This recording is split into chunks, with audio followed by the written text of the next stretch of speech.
Good evening and welcome to the final round of MX5 UkSimracers Season 2 in 2024. I'm Edward Hunter and I'm bringing you live coverage here for JP Broadcasting with my co-commentator and broadcast director Dean Biggles alongside me. So it's been a pretty long, exciting season. Here we are for the 12th and final round, and where better to have it than at the Autodromo Jose Carlos Pache in Brazil, in the middle of Sao Paulo. It is, of course, Interlagos, in between the lakes, as it translates to in English. And we have got a 16-strong field looking to do battle across 4 spectacular races. So we've got qualifying, I think, just about to start, Dean.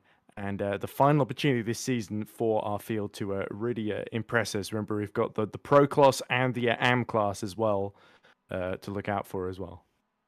Yes, good evening. Welcome, everybody, at the finale, of course, in one of the best motor racing tracks on the planet. This got the elevation changes, it has the tight, twisty turns, it has high speed, it's got overtaking opportunities. You can actually, and I have seen a race before where I've seen drivers go side by side all the way around the track. Now, there's not many tracks on the planet that you can actually do that wheel to wheel.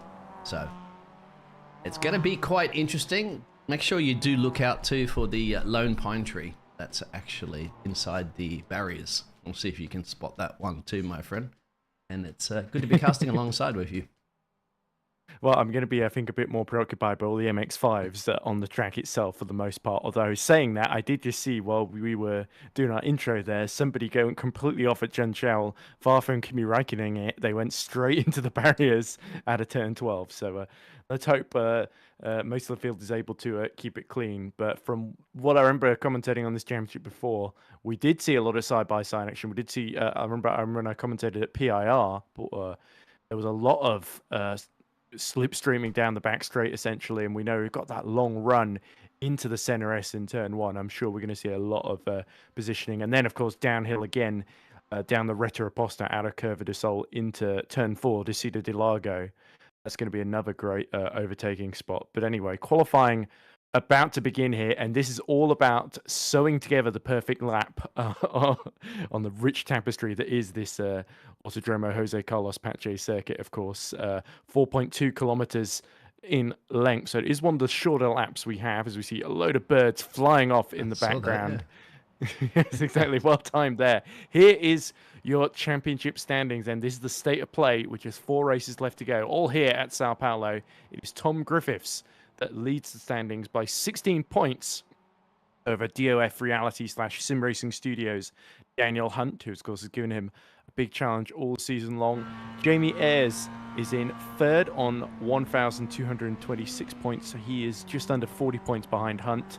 Pete Newman for Pure Sims, he is in 4th, or just about 15 points behind Jamie Ayres. Pete Van Gool, PVG as we affectionately call him, is in 5th. Another just about 50 points behind, actually, sadly. So I think PVG, they're not quite in the championship hunt. It's really between Griffiths and Hunt up front. In 6th, we've got Ralph Cullinan. In 7th, Jamie Wilson. Then outside of the 1,000-point window, we've got Miles Owens, who I believe, if I remember correctly, wasn't Miles Owens the AM points leader as well. We've got Steve Hefford in 9th. The top 10 round out by Colin Sansom. Then we have Darrell Wright, Charles Kellyman, Martin Sampson, Fiona Siddons, Andy Littler, John Sylvester, Alan Toon, and Mick Barry rounding out your top 18. Miles isn't here either this evening, I don't see. Steve Hefford is, so that could be very interesting, as you said, for the AM. And of course, for the championship as well, on top of it, you have the team's championship right there. Yes, exactly. So all these teams looking to do battle. So Momo, despite not leading the drivers, they are leading the teams, I believe, on 3,532 points from the previous 11 rounds.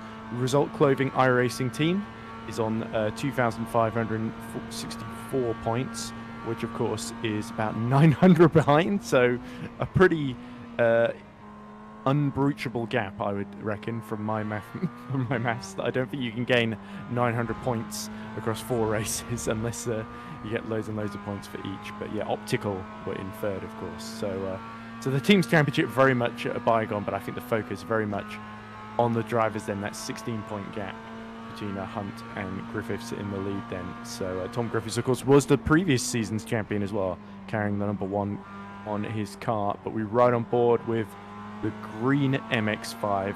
Who is this? I believe this is Steve Hansford. It's Hefford, yes. Hansford. So he's got his tribute center helmet. The lines on the back of his tribute center helmet are not quite aligned at the back there, which is a bit unfortunate.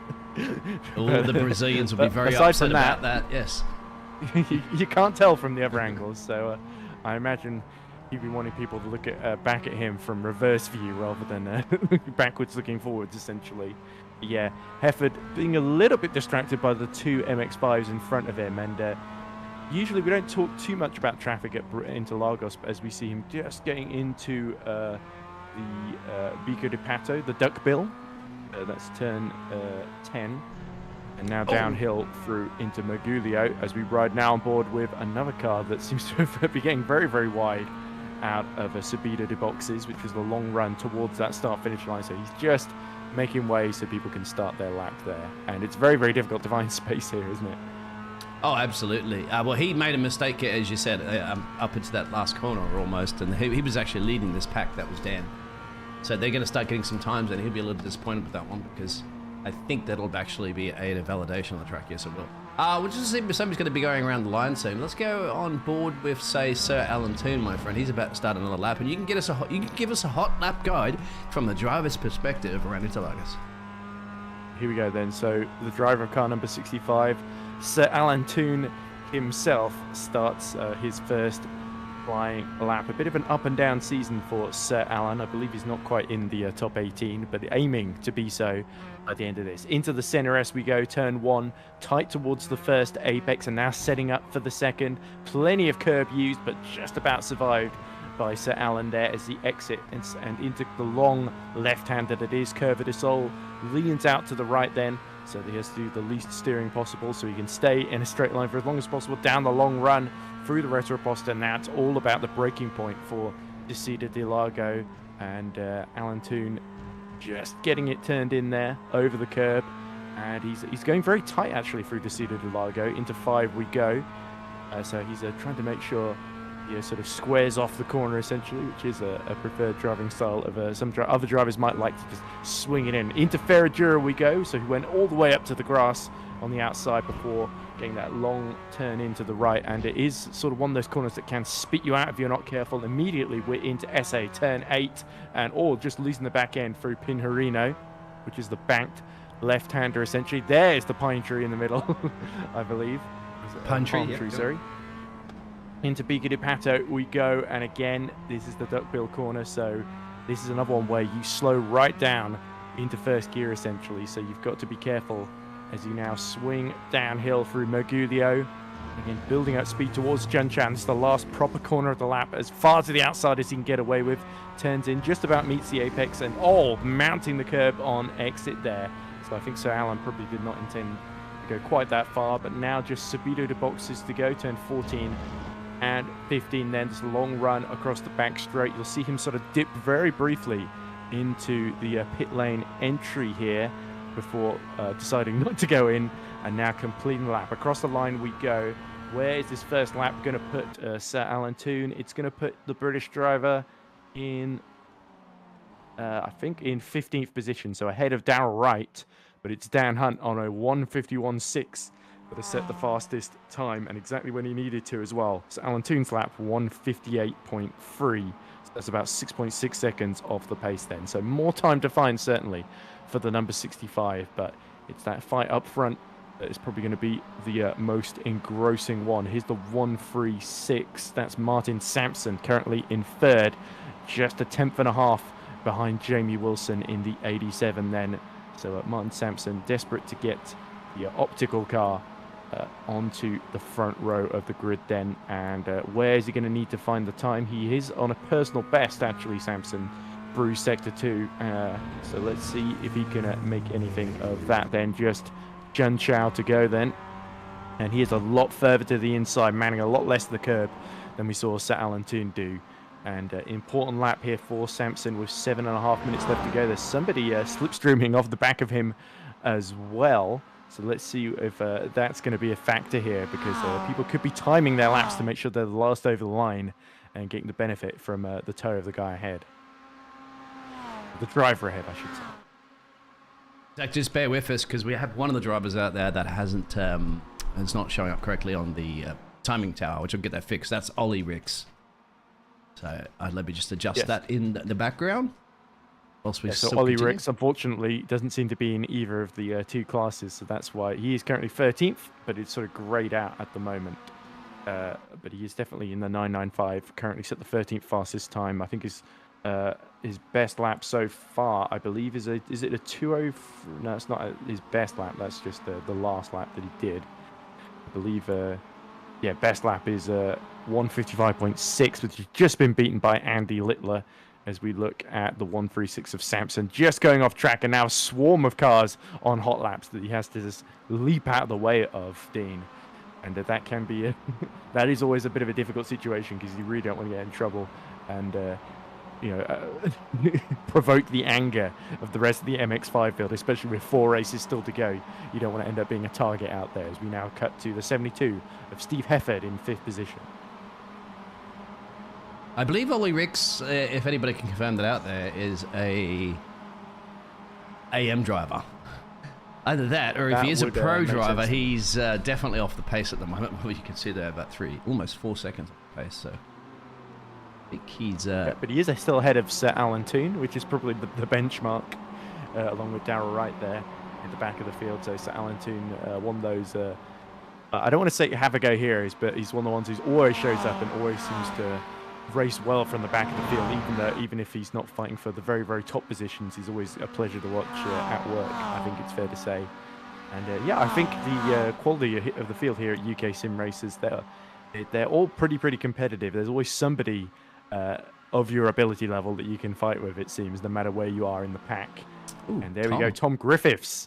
There we go, is that our championship leader, topping the times. We're 151.2 in the number 1 car from Jamie Ayres. The Welshman has actually just set a time just 5 hundredths of a second behind him then. So Jamie Ayres in the 46, really bringing the pace when he needs it. We're riding on board with the 32, which is Ralph Cullinan, the Irishman, in 8th position at the moment. And I believe, is he leading the AM class? If I'm not mistaken. No, he's at the back of the pro class. As Ollie Ricks actually has set the 9th fastest time, 153.2. So I believe he is leading the AM class now. Charles Kellyman. It looks like it. I'm just going to get that 100% confirmed. If anybody in the chat knows, please let us know.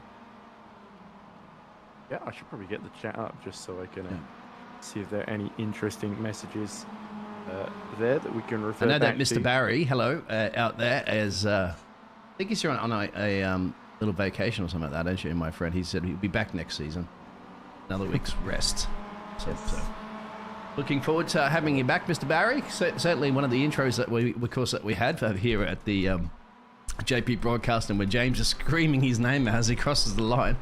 Have you ever seen that in the intro video? So you're popular, my friend, as Tom's the most popular man here.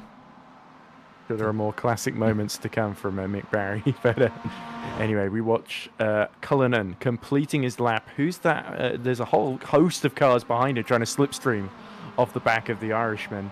But let's see what Ralph can do as he crosses the line once more. Personal best in the first sector, sectors 2 and 3, not looking quite as strong, and he's about 2 seconds off of his best lap time there. Not a whole lot of improvements, but who is that? Just coasting up to the back of him in the white and blue car. I'm trying to remember because, like I said, the last commentary I did for MX5s was a while ago. It's the 87. Of course, it's Jamie Wilson then. So Wilson was hoping to get some slipstream. Actually, now he's starting to be held up, and it's the same for Dan Hunt, our man. 2nd in the championship, but 4th on the grid at the moment. Just 300ths behind Pete Van Gool, who has gone 3rd fastest on a 152.5. Very, very, very good time start to come down at the moment. You've got a second that separates the top 7 in the pro class. Not sure if anybody else is finding any more time. If they do have to find the time is to find it now. Let's try to use the word time in a complete sentence as much as possible, because you've got about 2 minutes of change to go. They're doing, of course, 1 minute 51 laps at best. You might get 2 in. We'll see, depending on where they are. You can see this group of gaggle of cars trying to get a little bit of a tow from each other, which will help down the back straight. First to cross that in there is the number 4 car. That's the position, my apologies. Number 7 car. That would be Dan Hunt. Dan Hunt, yep. See if you can do we anything also about another this. message from Mick Barry in the chat just before the next group of laps come in. He says he's recovering from a hernia operation. Oh, look at that, the number 7 of Hunt just climbing all over the curb, almost like we saw Sir Alan Toon do. And he's going all the way over to the inside as well, looking very, very hairy as well, almost like he doesn't want to lead the pack anymore. And through goes, I believe that must be Cullinan then, going back through. And in fact, there we go, into the pits. And you can see how narrow it is when somebody's going on the inside. People still on the racing line as well. Getting very, very close to them on the outside there as the 72 of Steve Hefford crosses the line in the Momo car. I think Steve went very, very wide at Subida de Lago on his previous lap, and there's the 39 of Pete Van Gool going completely off track just before the center S to let the rest of the pack through, and almost losing it through the second corner as well. So it hit my camera. You're paying for it. Here we go. Exactly, yeah. So Paul Dean is going to run out of pocket money at this rate, but at the moment, with just a minute to go, it's Tom Griffiths leading Jamie Ayres on the 46. We just saw having a squirrely moment there, and the front bumper completely grazed there. So I think Jamie has hit the wall somewhere. Pete Van Gool is third, just 1400s behind. As that's is that poor Colin Sampson going off completely out of the final corner there. And you expect to see a car doing that in the wet, but these MX5s, you've really got to be on your toes on your exits here. Because you dip a wheel on the grass, the rear can just spin out on you very, very rapidly, and suddenly you're in a world of pain, as he so dutifully demonstrates there. Yeah, that's it, I think, as well, too, because there's no way Mr. Ollie, that's left on the track, as well as Triple Nine Machine, Andy, can make it back in just under 20 seconds. And, of course, you saw from the driver just having a mistake. Now, yeah, but as soon as the time clicks over, that's it. You don't even get to finish the lap. So there we go. So everyone's got Tom's make the best of where they qualify, don't they? And we are just going to see them go trying to complete as much of the lap as possible. But as you say, the time running out, and our grid is now set for race 1. And let's get that grid up. Indeed. So here you go. Tom Griffiths on pole position. 151.291 is the pole time. Jamie Ayres just behind for the Momo team on the front row. And it's Pete Van Gool who will start third with Dan Hunt alongside him. Important race for Dan Hunt. He's got to close that 16-point gap to Tom Griffiths. Steve Hefford will start from 5th position with Jamie Wilson alongside him in the Team Chimera entry. Finally, the pro field is rounded out by Martin Sampson and Ralph Cullinan. Then our AM field, it's Charles Kellerman on pole position in the number 67 with Ollie Ricks, the Irishman, alongside him. Second row of the AM class is Darrell Wright and Colin Sampson. So Darrell Wright getting a decent lap in at the end to go third fastest in class. Andy Littler will start 5th in the class with Fiona Siddons alongside him. Steve Hansford will make up the final row of the grid with Sir Alan Toon for the Work Guard by Result team. 5.9 seconds off the pace in 16th and last position. So here we go then. Big challenges ahead of this field then, Dean. But for Tom Griffiths, he's just got to hold on.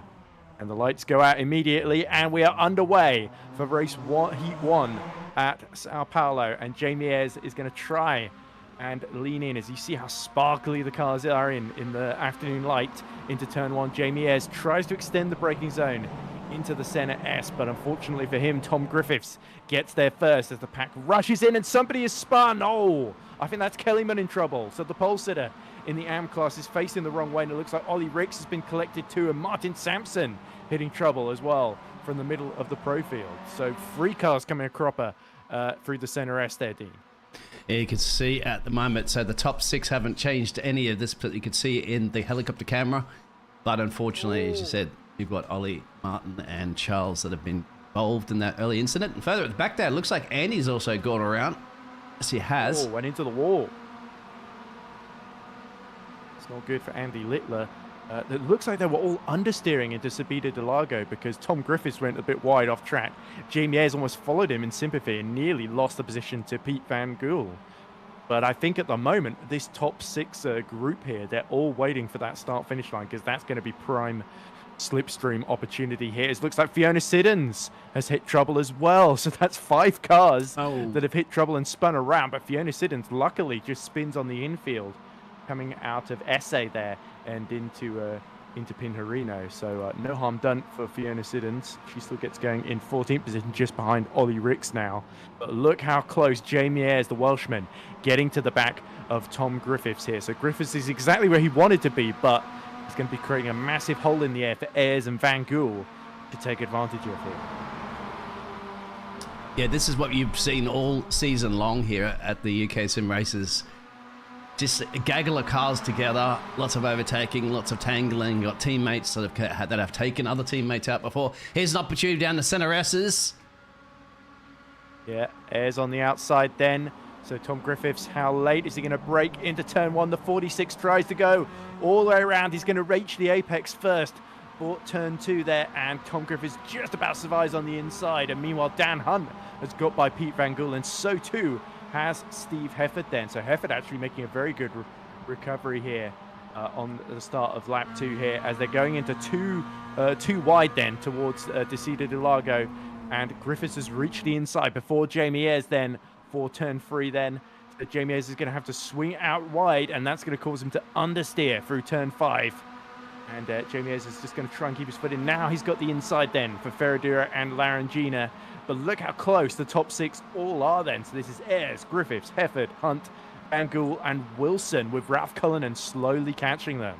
Oh, I thought they're going to go 2. They can go 2 by 2. I told you about this is one of the tracks and one of the fantastic tracks for racing, and you could do that. And they almost are. Some of them see in the background and going side by side. Of course, in this. And look at the progress of Hefford here. 3 places gained now from where he started. That's all on this lap on its own. It's Griffiths who's now being fed into the path of his championship rival Dan Hunt here, while Ayres and Hefford are starting to sprint away with this one. So Tom Griffiths, he did set a 2:02.0 last lap of the race on the end of the first lap, but of course he was a sitting duck for the second lap. And now Dan Hunt, his eyes are going to start to widen here. As long as he can keep Van Gool behind him here, he could have a good shot at getting ahead of Tom Griffiths and eating into that 16-point championship lead. But look how close Hefford is. Ayres is going to have to drive on his wing mirrors here as they approach turn 1 once more for the start of lap 3. No DRS cheat codes like Formula 1. This is just a pure machine. Basic car to drive, but very, very fun to drive. And of course, don't cheat codes to get some overtakes. It's all about getting the right momentum down through the SimRacers. Here we go. Oh, look at this. Hefford has made the move, but Ayres fights back then by going long into turn 2, but that compromises his exit, and Hefford now sprints away, and Griffiths is upon Jamie Ayres once more, and Dan Hunt is going to try and follow through here on the inside then as they go through the long run down the Reta Aposta and towards the Cida de Lago. Look at the back here. Jamie Wilson is going to try and get involved here too, with Ralph Cullinan just keeping a watching brief behind. Look how wide Ayres and Van Gool go, and that is going to allow Tom Griffiths to go back up into second, but he's going to have to go wide on the outside to complete this move. Ferradura, and Jamie Ayres knows that. He goes deep. Now he's just got to survive on exit here. Look at Dan Hunt. He is trying to size up Tom Griffiths. Van Gool has somehow survived as well and gotten himself back up into third position. Dan Hunt taps the back of Pete Van Gool, and that is going to allow Tom Griffiths back up the inside into fourth position then. So our 2 tighter protagonists fighting tooth and nail for fourth position. And Steve Hefford's got a nice gap, little bit of a gap, probably the biggest gap you're going to see at the front here at the moment. So he's getting that 4 positions. He's loving Interlagos. And there was a dive into Bica de Pato from Dan Hunt, but Tom Griffiths got the better exit downhill through Magulio into the Junchal, the junction, of course, the final corner on this track, as Wilson now is going to try and go back up the inside of Ralph Cullinan then. So these two, they're just picking which of the title contenders to get the slipstream off then into turn 1. Wilson has picked Dan Hunt, but Ralph Cullinan has picked Tom Griffiths on the outside then. So the shorter line on the inside is probably the more preferable one, and that puts Dan Hunt ahead, but Tom Griffiths tucks in and now tries to slipstream around the outside those Griffiths. And look at Cullinan as well, trying to go late around the outside of Wilson into turn 1, but it's not worked out for him. And meanwhile, up front, the top 3 are just starting to control things at the front. Steve Hefford, this has gone perfectly for Hefford in the 72, hasn't it? I have a feeling his car is set up very, very well for in terms of straight line speed. Well, I think he's made a mistake, but the gap has gone down. Jamie Ayres, he's tucked right in then as they go into Decido de Largo behind the 72, and Hefford goes a little bit wide to try and maximize his exit, and Pete Van Gool is going to just try and put maximum pressure. So Jamie Ayres sort of being Malcolm in the middle here. It's not the most enviable position, because as soon as he thinks about attacking Steve Hefford, Pete Van Gool is going to be there to take advantage of any little slip-ups here, as Dan Hunt continues to hold off Tom Griffiths, Jamie Wilson, and Ralph Cullinan all together in that pack in the fight for fourth position. This is going to come down to, I think you've got a little bit of study in the dirty air, of course, if you happen to be behind. If you're at the front, of course, don't mirror drive like Steve. Shouldn't be mirror drive. He's got to be focusing forward. And then at this point, you got to be kind of contemplating, all right, we'll be getting down to the final dying stages of this race, and a few more laps to go. Where can I make my opportunity to get that overtake done, as you'd mentioned? Because if you do get it wrong, you send the dive in and it's in the wrong place, you're going to lose probably a few places behind you. So it's going to be crucial at that one, and I think you have to keep your eyes out. Jamie Ayres at the moment has to catch, and courts PVG has to keep Steve Hefford at bay here and not let him get too far up the road there, and then any of these drivers at the moment have opportunity to win Heat 1. Yeah, you saw Steve Hefford pushing very, very hard through subdued boxes and onto the curbs, and that compromised his run. He's pulled right out to the outside as Ayres and Van Gool now take the inside, but Hefford is going to try and slot in between the two into second position. But it's Jamie Ayres now that retakes the lead on lap 5 with just over 7 minutes left to run in this race. We also see Ollie Ricks has hit more trouble as Sampson and Steve Hansford both overtake him, and it looks like Griffiths has gotten himself ahead of Van Gool then, and he's dragged Dan Hunt with him then. So PVG has not had the best run onto Reda Aposta. Into turn 4 and 5 we go once more, and Tom Griffiths slots himself back into third position ahead of Dan Hunt, crucially. So there's so little to choose between the number 1 and the number 7 car, and at the moment Tom Griffiths, if he can hold on to that third place, he will extend his lead over Dan Hunt, which is crucial going into the last 3 races, even if it is only by 2 points or so. But Jamie Ayres now is in a brilliant position to try and win this race, so long as he can keep Steve Hansford, who just goes very wide there through Pinjarino, turn 9, in his bid to try and keep Tom Griffiths behind him. I sense that Griffiths and Hunt have done a better job of holding onto their tyres, and Steve Hefford looks like he might have used them up earlier on. Yeah, you've got to definitely be thinking about championship points here, isn't it, as well, Ted? Because every point's going to count for some of these drivers, of course, at the top of it. It's the 25, 18, 15 scoring system, isn't it? Yes, I believe so. You can confirm that one out. Mick. And wide goes Dan Hunt. That's going to hurt his run uphill, and that's going to allow Tom Griffiths to now just sneak up to the back of Steve Hefford, as it looks like Pete Van Gool has slotted himself up the inside of Hunt into 4th position there. So PVG, having made a mistake the previous lap, sort of gets a bit of a reprieve here. But look at Griffiths. He's not content with just hanging in 3rd. He's going to go for 2nd here, round the outside of Steve Hefford. Is there going to be enough room given? Tom Griffiths breaks super late into the center S there, and that's going to leave him a little bit stranded around the outside, and Steve Hefford slots back around. Tom Griffiths always hit in the back a little bit by Dan Hunt. The 2 title contenders can't afford to spin each other out here, and the pack getting very, very congested here.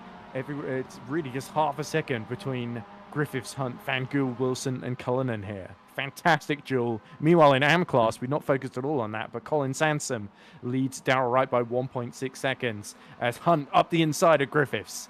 Brilliant move there into the Decido de Largo. Yeah, so if the AM class, they're not as close. Obviously, it's this leading pack, and of course, this leading pack there for the championship hunt. But I've told these drivers before, choreograph your overtakes, all right, when the cameraman's on you. and then wait until after. It's like the pro class definitely heeding that message then, with overtakes every other lap. You can in fact see just in the background Sanson about 6 seconds off this pack, with Darrell Wright just under 2 seconds behind Ollie Ricks. Of course, that spin quite costly for the Irishman. It's put him back down to 10th overall and 3rd in class. But look at this then. So close in this pack. Jamie Ayres, though, has got the most breathing room, 7/10 ahead of Steve Hefford at the moment. I think Jamie Ayres is doing everything he needs to do to win this one with 4 minutes left to go. It's just a couple of laps left then as Dan Hunt, now he's up to third, has got to keep Tom Griffiths behind and take advantage of the slipstream behind Steve Hefford, as he has been doing the whole race indeed.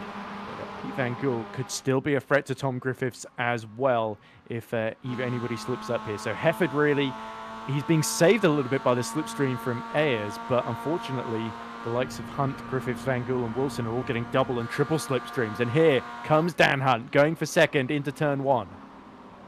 Yeah, it's when you get left for dry, it ended up being the leader out there. Jamie, thankfully, had just enough of a gap there so they couldn't catch him at the slipstream. But that's the biggest problem, isn't it? Like, you've got to maintain that at least half a second gap, and it could be good to win this one, for sure.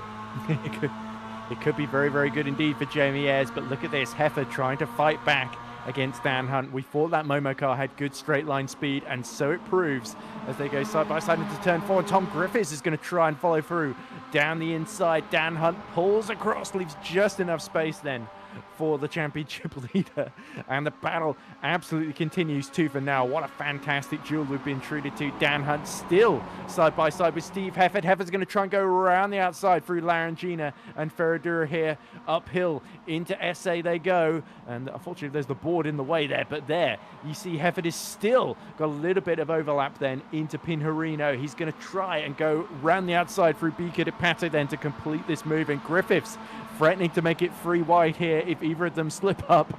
So Hefford has just got to hold his nerve here, and he's been pushed down to third. This is not what Tom Griffiths wanted. He wanted to have Dan Hunt all to himself. The only one who's got things to himself at the moment is Jamie Ayres, just 8 tenths ahead in the lead then with 2 minutes left to go. And this is crucial. Absolutely. It may get one more lap. If they get across that line, because, you know, they're doing the lap times 151.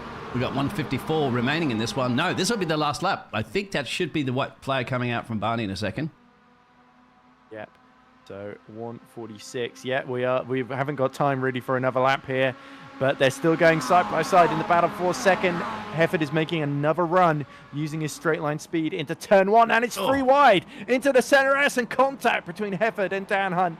And it's Hunt that comes off better, and it's Hefford that loses out and drops out of the podium places as look behind Pete Van Gool up the inside of Jamie Wilson, and Cullinan is going to follow through as well there. So brilliant opportunism from the Irishman there.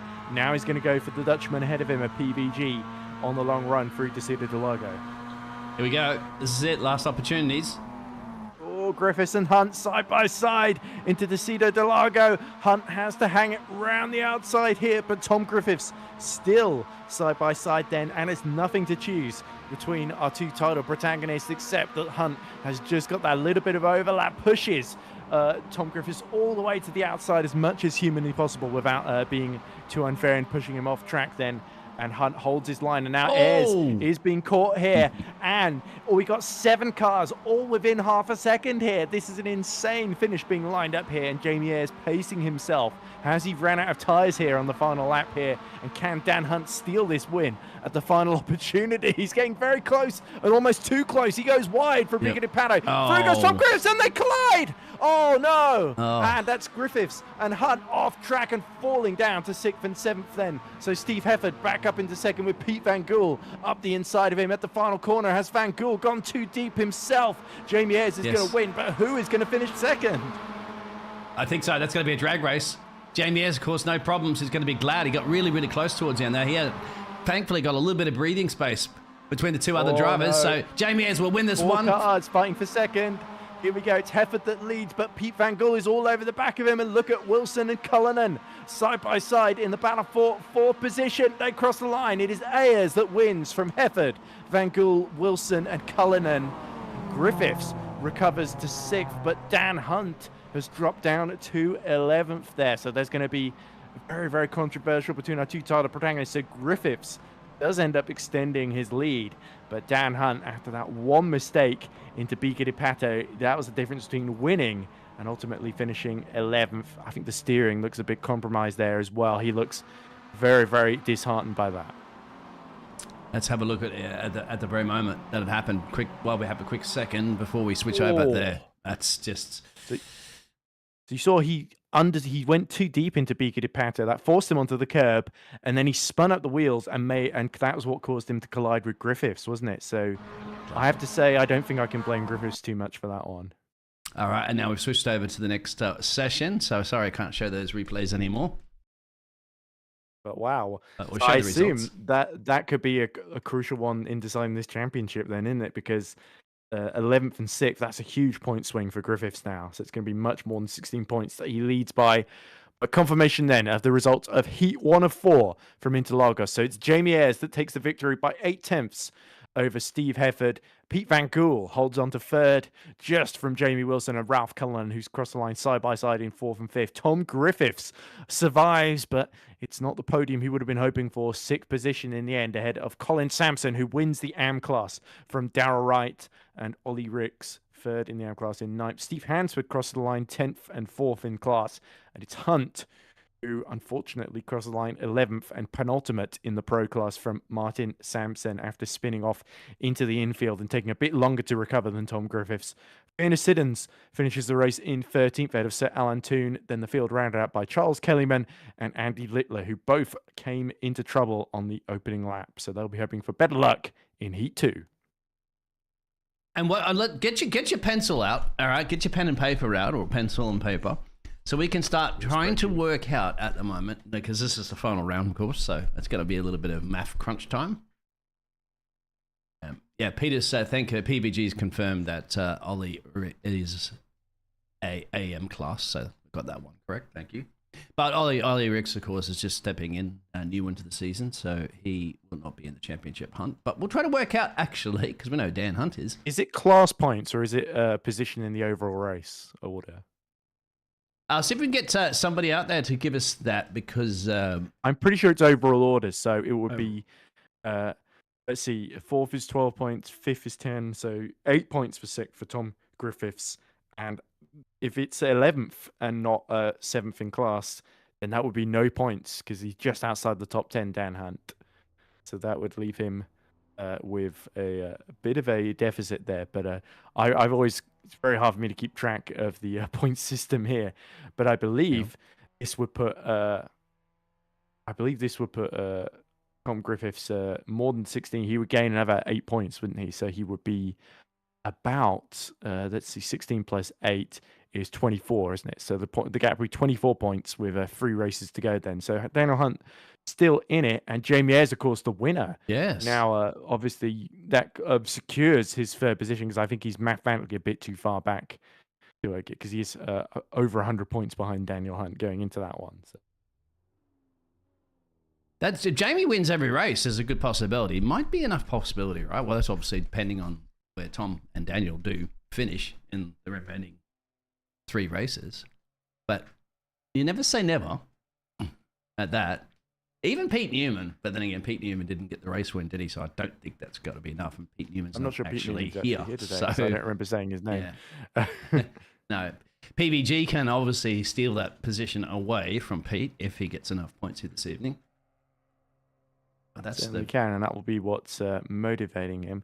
I'm desperately trying to look through the old 2021 rule book, because it's the most recent one I can find. See if it's got the points list anyway, but it's just got a load of stuff about driving standards. So, yeah, unfortunately, I'm sort of just yeah. Please let us know in the chat figure this out as I go. if you can. Out there, while we have a little bit of a warm up, which is there's no drivers out on track at the moment anyway. They're just having a little bit of. Well, Tom's just popped out there for a second. Here we go. Point system. Right. So it is championship points per race. This was from the end of 2020, beginning of 2021, I believe. 100 points for first, second 95, third 90, fourth 88, fifth 86, sixth 84. So that would be 84 points gained by Tom Griffiths then. 7th 82, 8th 80, 9th 79, 10th 78, so 11th 77 then. So that would be the difference between 84 and 77. So 7 points gained, not 8. So pretty close, but the point system, quite an important distinction there. So yeah, that means instead of being 16 points ahead, it'd be 16 plus 7, which is 21 points, is the gap between our 2 title protagonists, Tom Griffiths leading Dan Hunt then. 21 points. Very interesting. It was 16 before, so 16, yeah. but that it will all change with that one point of contact, which is probably going to be a little bit controversial. I think I certainly don't think Dan Hunt meant at any point to take Tom Griffiths out. That was just unfortunate that he lost control over the curb when he did, and Tom Griffiths was the very next car alongside him essentially. So there wasn't really enough time to save that one. Yeah, when he started to well, lose it. considering as well too, they were all side by side, weren't they, for a majority of the race? So with the Gagler cars, I mean, to had that one incident between them was very, very good driving. Anyway, we'll hide that championships. I hate when the SDK does this. My apologies, they're gritting up. Ugh. Right, so race 2 is about to begin here, and are we about to see? This looks like a very, very similar grid. Then the 84 of actually it's reverse grid, isn't it? So we've got Darrell Wright and Colin Sampson on the front row, with Tom Griffiths in third, crucially, Ralph Cullinan fourth, Jamie Wilson fifth, Pete Van Gool sixth, Steve Hefford seventh, Jamie Ayres eighth, Ollie Ricks ninth, Hansford is a 10th, and Hunt all the way down in 11th. So he was just outside that reverse grid. It was the top 10 being reversed. So this is even more painful for Dan Hunt, isn't it? Because he's given himself so much more ground to make up. As the timer ticking down, we are about to see this race get underway, Dean. Oh, this is crucial, of course, for the championship hunt for a lot of these drivers, and going to get a little bit nervous. We're just waiting for Ollie to load in at the moment. He's going to be studying that P9 empty slot at the moment. If he doesn't get in there in time, he'll be disqualified from the session. I don't think he's going to get in time, so here we go. Green. Disappointment for Ollie Ricks, but Heat 2 about to proceed, and off we go, and somebody does not get going at all. Oh, that's Wilson. Wilson completely stranded on the start-finish line. So Jamie Wilson, after such a strong Heat 1, he's going to give himself an awful lot of work to do now from the very, very back in 15th position. But Wright and Sampson have gone side by side there. Oh dear, big crash.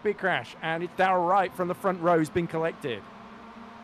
Oh, yes. This is very, very crucial at the moment. Here's Tom on Colin Sampson. So Tom Griffiths into the lead of this race. For Tom Griffiths, isn't he? So Griffiths from third on the grid has seen the front, one of the front two be eliminated, and now just has a pretty straightforward move, but again understeers off track at turn 4 and 5, and that allows Colin Sampson back through. So the AM driver still is going to inherit the lead as they go into the infield section, and this isn't good news for Tom Griffiths, because now Pete Van Gool and Dan Hunt from 11th on the grid has got up to 4th. So brilliant start from Dan Hunt to stay out of trouble and now get himself right back into the mix for the fight for victory. It's all about that launch, didn't he? He got a perfect launch off there to gain a gaggle of cars. What I'm curious about, Ollie didn't start. He started from the pit lane. He came out of the pit lane as I was racing down into the SimRacers. He's come out in P8. So did he find a little there must have been a huge kerfuffle behind the top 4. Yeah. To get past Just been overtaken by race 1 winner Jamie Ayres there, as Griffiths forces his way up the inside through Magulio and out of Pico de Pato. And now Sampson is going to get swallowed up by PVG as well in the red Momo car. And now Dan Hunt is going to try and slipstream his way through as well. So Sampson, he's got a great chance to win the AM class here, maybe get a top 5, top 4 by the end of the year in the overall order. But realistically, it's going to be a bit of a big ask for him to keep up with these three. Yeah, Dan Hunt just gets past him. He's just got to battle his own class, remember. He's got a bit of a gap to Hansford. Martin down, who's gained 7 as well. Cullinan and Ayres. Yeah. Ayres going into the pits, possibly for a drive-through penalty for jumping the start there. And Hunt up the inside of Pete Van Gool into turn 1. And now he is free to, released almost, to fight Tom Griffiths then. So Hunt from 11th to 2nd so far in this race. Griffiths from 3rd to 1st. So now Hunt fancies round 2 then.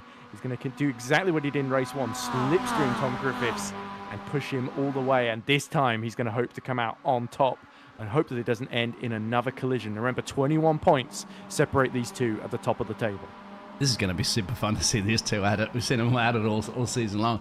Wonder if PVG can be a player in the mix as well too, because Pete has this season. So we'll see about that one. Of course, yeah, Jamie Ayres, I must have been a drive-through penalty. See, in a second, and I probably should do it quicker than later then, because these drivers are going to be at it tooth and nail during the whole race anyway, so I don't think we're going to get much of a moment. I just wanted to see the race start, because I'm just curious to see who bogged down and how good the launches were. Actually, we could do that So- at the end. Actually, we're fine. We'll do it at the end. Just don't want to miss this action. Sorry. Okay, dude. Yeah. I forgot we can do it at the end of this session. We can show the replays. Okay, because would it take a bit longer to tick over? Technically? Yeah, we have to change session, so it's fine. I can go through all the replays at the end of this one. Right. Anyway, no need to worry about that just yet because Hunt is tucked in right behind Tom Griffiths. Colin Sampson actually doing very, very well to keep up with this top 4 pack.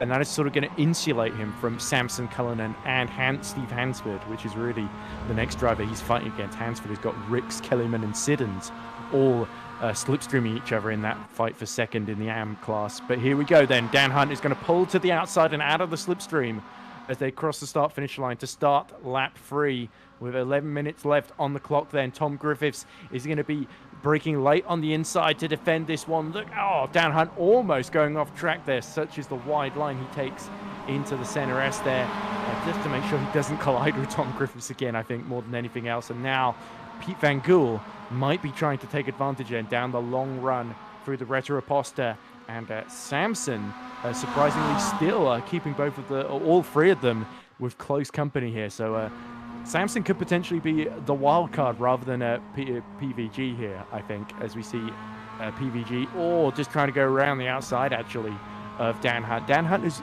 probably the more conservative driver through Desida de Largo turns 4 and 5, because he's the only one that doesn't seem to be going all the way off track on the right on exit there. But look at this, PVG once again looking for the outside through Ferragira and Larangina, and Dan Hunt returns to the racing line to block his path. Oh, this is absolutely perfect that we're running aboard with Colin Sampson, because he can stay with this pack. He's got the nice slipstream, and he's got a 2-second gap down the road to Samson, so it's cool. You just hang with this one, and you can be the AM leader for sure. Stay back a little bit, I'd say, so just in case they do tangle, you're not going to get completely involved in that wreck, but also hang in there tight. Oh, no. And that's Ollie. Steve Hansford and Ollie Ricks have come together, and they've dropped down the order then, as there they are, stranded on the infield. Poor Steve Hansford, who was doing so well. It looks like him and Ollie Ricks just came together, I think, coming out of Pinjarino into Bica de Pato. There was a collision. There we go. Oh dear, so Ricks has just tagged the back of Hansford, hasn't he? And almost climbing over him as well. I think this is, there's a little bit of tangling here before, and then, that's just... Ooh. That's a difficult one, because you're getting ready to... So you don't have to turn in just yet, but it's all about spatial awareness, isn't it? It's kind of like your Lance Stroll, isn't it?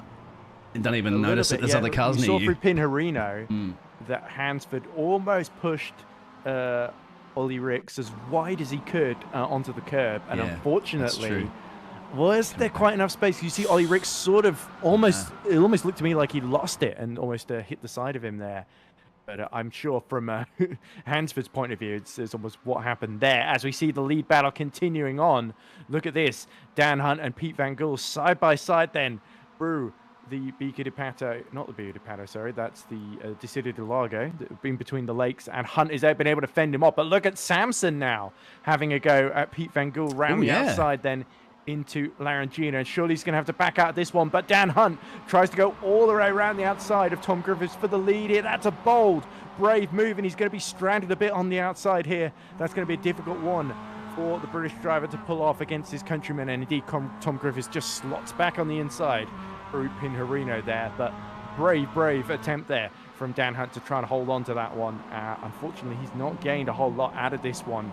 Meanwhile, the 2 fastest drivers on track actually are Samson and Cullinan, who are starting to close on Samson. So Samson actually being slightly held up by these three now as they squabble amongst one another. That may be the reason. I was wondering why Samson was like, why are you battling with these pro guys at the moment? You know, you are comfortable at the moment as the AM leader. The 2 cars that are behind him, of course, are the pro class.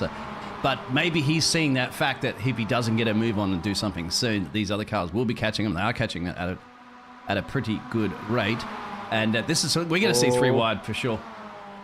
Here we go then. So a front row seat for Colin Sampson then as he sees Van Gool, Hunt and Griffiths all 3 wide into the center S in turn 1, and this is all scary times for Hunt, who was in the middle briefly there, but it looks like PVG was the first to back out, and Griffiths more brilliant defensive driving to hold on to the lead. But look how squirrely Dan Hunt got on exit there, surely PVG is going to breeze around the outside of him here, and potentially even Samson could get involved as well then. So this is really not what Dan Hunt needed. Now, you got to play it. I mean, you got 6 minutes and change left in this one. I would be backing out a little bit if I was a driver. Just think about your championship hope. You know, just can't go 3 wide into the center. Thankfully, PVG did back out, and look what PVG by backing out, he's back into P2. So yeah, exactly. It's a safe play.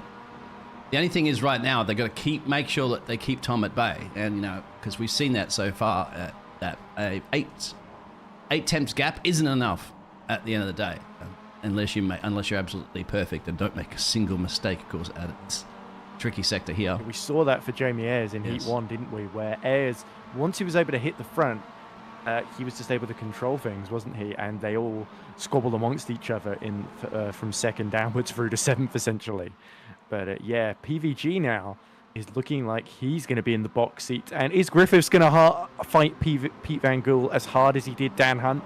I sincerely doubt it, to be honest. But look at the amount that Samson and Cullinan are closing in. Only 1.4 seconds between 4th and 5th position here. So Colin Sampson, he's not got too much incentive to fight Martin Sampson and Ralph Cullinan that hard, because he's still got another 6 seconds to Charles Kellyman. But this could really put the pressure on Griffiths then if the world starts to close in on him. Dan Hunt, to me, is one taking all of the risks, and some of them are paying off, but not all of them. As we see here, PVG goes to the outside, tries to squeeze Tom Griffiths at the apex here, but Griffiths, not to be intimidated, slots his way back in front. And he always seems to have an answer for whatever these guys throw at him, doesn't he? It's Dan Hunt all over the curb once more, but this time survives, preserves his momentum, and PVG is going to have a bit of a problem here, because Dan Hunt will surely tuck right into the slipstream, or at least he would be able to if Colin Sampson wasn't still alongside him here, and Sampson himself has to back out. Hunt is going to brake late into turn 4, and surely now he's going to come out right alongside the Dutchman in the number 39 in the Momo car, and it's Hunt that's going to once more try his trademark round the outside move into Ferradura and Larangina, but has he got the overlap to pull this one off on PVG? PVG breaks deep into the first part of the corner, and Dan Hunt has to tuck in and stay behind, and this is all music to the ears of Tom Griffiths, who's now 7/10 ahead as Dan Hunt nearly loses the back end on exit there. It looks like we might have a collision too. I think we have had a collision at the back there. I'll get back in a second and have a look at that one. Hey, hello, Ian out there. Haven't seen you in a while. As you said, have you seen 3 wide? Now will we get 4 wide? I think it is. I can't see it under the height. But you could. I would probably Depends how brave Samson is feeling, I suspect. Somebody's going to be especially if he feels under pressure from Martin Sampson. Sampson, and Samsung phones, no doubt. But how many tongue twisters can we fit into this race? Here we go. Well, here's Alan Toon. Looks like he's just about to see a 3 wide moment emerge in front of him. They're turning in there. Why would you? Oh, that's huge. Why was he turning in there? That's beef, probably. That's got to be beef, because you wouldn't need. Go back and look at that again. You don't need to turn in. Go up from the chopper cam. That was right, Hansford and Toon, wasn't it? All eliminated in. So you're straight here, right? And then he just eases over, pushes over like that. Bang. He didn't realise maybe that he still had that bit of overlap. And yeah, poor Sir Alan Toon had nowhere to go. As I said, that's a Lance Stroll thing. So, if you actually look at Lance Stroll's all the videos of every single time he's done that, he's just eased over and banged into other cars. Anyway, we still have a race going on, and we may have probably 2 laps to go. I'm not quite sure if they're going to get this one done, and they may only be 1 to go, actually. Oh, look at this. Griffiths almost forces Van Gool off track there, but Van Gool preserves a little bit of run uphill towards Ferradura then, and you can see 3 groups of pairs fighting each other. You've got Griffiths and Van Gool dueling for the lead. Hunt is just about holding off Samson at bay now, so I wonder if Dan Hunt has maybe lost a little bit of ground, maybe pushed those tires a little bit far, needs to calm things down a bit. And then behind that we've got Samson and Cullinan, who are still fighting each other. Cullinan has actually set the fastest lap of this group, 152.7 on the previous lap. So he is getting a lovely tow from Samson as Samson closes the gap to 4th place to just 1.1 seconds then. So the group is continuing to tie up, and it's going to be a rerun of Heat 1, isn't it? Mm-hmm. We've got just under 2 minutes left to go then. So I think you're right. We are probably only going to get 1 more lap in. So Pete Van Gool looking determined to win this one. as he gets all over the curb and all over into the slipstream of Tom Griffiths. But here's Dan Hunt then, desperate to keep his title hopes alive. 21 points, the current gap. We are looking at a situation where Tom Griffiths might be able to seal things up in the next race if it finishes like this. But Dan Hunt getting the double toe, going to the outside of Pete Van Gool. This is risky, but he's got the momentum. Look how slow Tom Griffiths is on the inside here. Dan Hunt is going to make a double move. How late does he break into turn one side by side with Griffiths once again? He's not going to back out this time. Surely forces his way through and forces Tom Griffiths onto the grass there. He's not going to be happy with that one whatsoever. Oh, you knew they're going to be tooth and hell on it, these drivers, for sure. But it ain't over yet. Remember, it's Interlagos, because you're down the opposite straight, of course, because it used to be actually the opposite direction. Remember, this is a opposite counterclockwise track. And look at this. Samson has found his way around the outside of Griffiths as Van Gool goes completely off track and re-emerges side by side with Dan Hunt. But Hunt has got the overlap. This is what Dan Hunt needed then. With just 50 seconds in the race to go, this could be decisive. All a little bit conservative through Ferradura. Perhaps the rear is starting to let go, and Pete Van Gool has been able to get himself into the lead as Samson just avoids hitting the back of Tom Griffiths. And now Ralph Cullinan fancies a go at the AM driver. And he's still got Samson alongside him as well, who he's just been able to force his way through. So fantastic racing here. Hunt, with that massive toe on the straight, really played to his advantage with that bold move. But I think as far as him and Tom Griffiths are concerned, Dan Hunt will be saying, well, I guess now we're even after Heat 1. But just 15 seconds left in the race. It's all about the run to the line now. Can Tom Griffiths get his way back in front of Dan Hunt? Pete Van Gool is surely on his way to victory here, but it's all about these two in the battle for second, Dean. Oh, this is going to be crucial on the exit, isn't it? Because now it's done. Your exit's done. You just got flat. Pete's got this one, no problems, but I'm just seeing whether or not Tom's got a good enough run here to try to get Dan across the line. Remember, you won't have the excellent run towards the end that he had last time because the line's coming up just about now. They could even be going for a run for the lead. He has not enough time. And it's Pete Van Gool that wins by 0.08 of a second from Dan Hunt. Tom Griffiths is another 100 behind in third. Then it is Colin Sampson from pole. He is able to survive. Look at Charles Kellyman just beating Jamie Ayres across the line. So brilliant job from the man second in the AM class to beat the Heat 1 overall winner there. Looks like Jamie Ayres might have just been vulnerable with a little bit of slipstream from the Jamaican there, Charles Kellyman. But it is Griffiths in third, Colin Sampson fourth, Martin Sampson fifth, and Ralph Cullinan sixth then, ahead of Kellyman and Ayres. And let's see a replay then of that finish then. How tight was this thing? Oh, that's crazy, isn't it? Let's have a look. This is the back of Griffiths, so we can see the pack behind. Look how close Sampson and Cullinan were as well. I think Sampson only just had it. But there they are, just after crossing the line, all three together. There'd been another lap. Tom Griffiths could probably have made a double move there through the middle. I think I wouldn't have put it past overtake, him, isn't it, from Dan? That was just amazing. What was that? You might say a bit over the limit as well, but I think Tom Griffiths will certainly argue. This was the previous lap, and this is the if you look at the exit here, and this is where you notice he's still getting the slipstream from Griffiths even after he pulls out from the back of Griffiths, from Van Gool, sorry. And so there we go. He's on the outside here, and he has to extend the braking zone. That reminded me of Lewis Hamilton, Max Verstappen here a few years ago in 2022. Except in that instance, a bit of front wing fell off in here. Tom Griffiths just got sort of forced onto the grass there. So we'll have a look at the start of the race, because we're going to have a break anyway, because this is our feature race before we switch over to another session, and then we have two more, of course, exciting races, and then we're going to start crunching some more mathematics, my friend, to work out what happened. I'm still curious about this one as well, too, as we're going to have a look at the race start. Let's go to the chopper cam. All right. Anybody particularly you want to have a look at really quickly? We can go through them, but... Well, we know Ollie Ricks is going to appear in the pit lane. Oh, Wilson completely... There's a jump start. Oh, Wilson jumped the start. That was why he was stranded.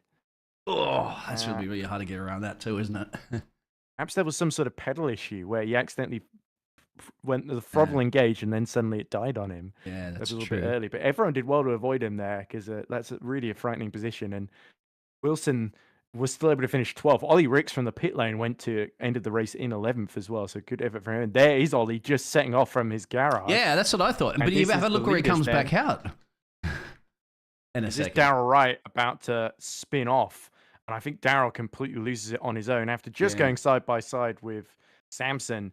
And yeah, just spun around and collected by the pack. And then just absolute chaos, basically, from 7th downwards here.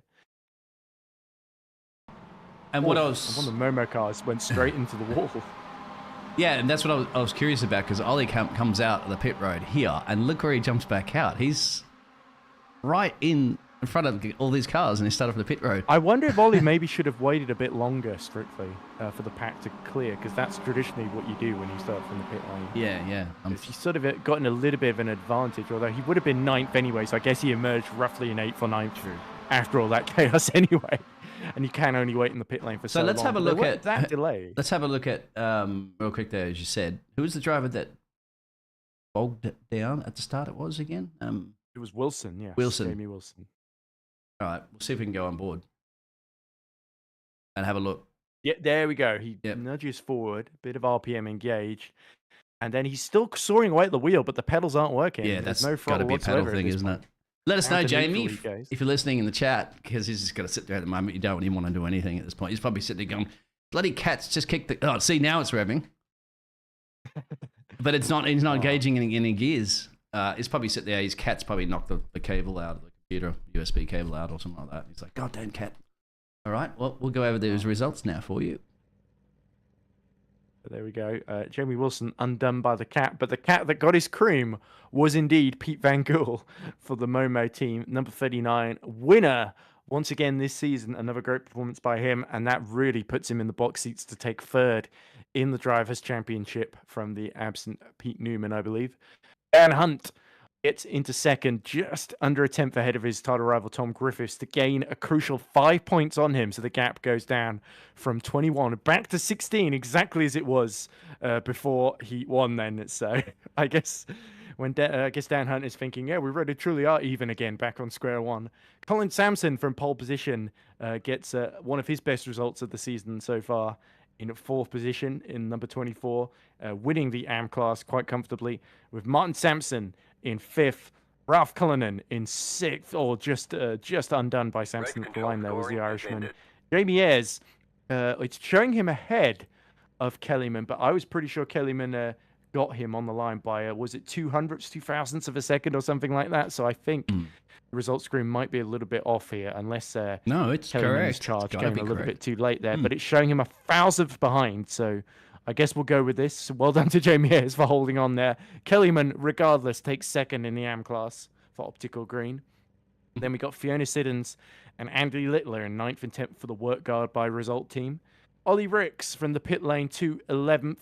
Jamie Wilson didn't get going in the race until about 30 seconds later than everyone else at the very least. It might have been a whole minute he was stranded there, but he finishes the race just 26 seconds behind. Such was the slow pace of the leaders while they fought each other, and he's the last of those on the lead lap. Unfortunately, failing to finish the race were Sir Alan Toon, Darrell Wright, Steve Hansford, and Steve Hefford, then all coming to groove. Hefford crashing out, I think, at the very beginning of the race into the wall. Yeah. And the other 3 all coming together out of the over the Sol, weren't they? And into Roda Reposta, where I think it was just Darrell Wright and Hansford came together, and Sir Alan Toon just came upon them at exactly the wrong moment.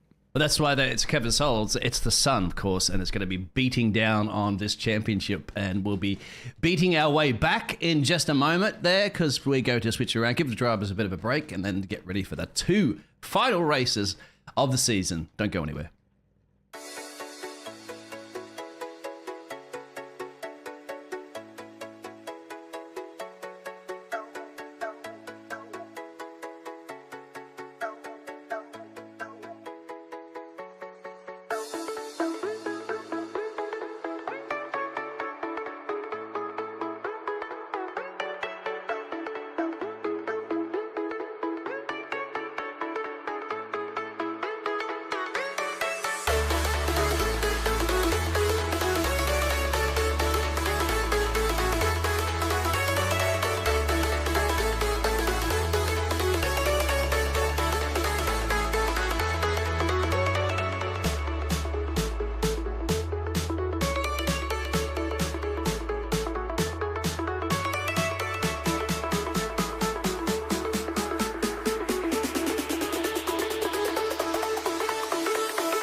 Welcome back, everyone, to the final round of the UkSimracers MX5 Challenge Season 2 in 2024 from Interlagos. We've just had the first two races, won respectively by this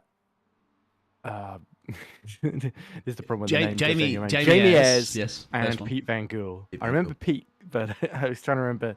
Yeah, I didn't Pete want gave to us say the Welsh guy because that would have been insulting. So Jamie Ayres, quite right too. But the championship drama is really between the drivers that finished behind. That's of course Tom Griffiths and Dan Hunt. With Griffiths coming out on top in a late collision in race one. Another bold move from Dan Hunt at the start of the penultimate lap, putting him ahead. So it was 16 points going in.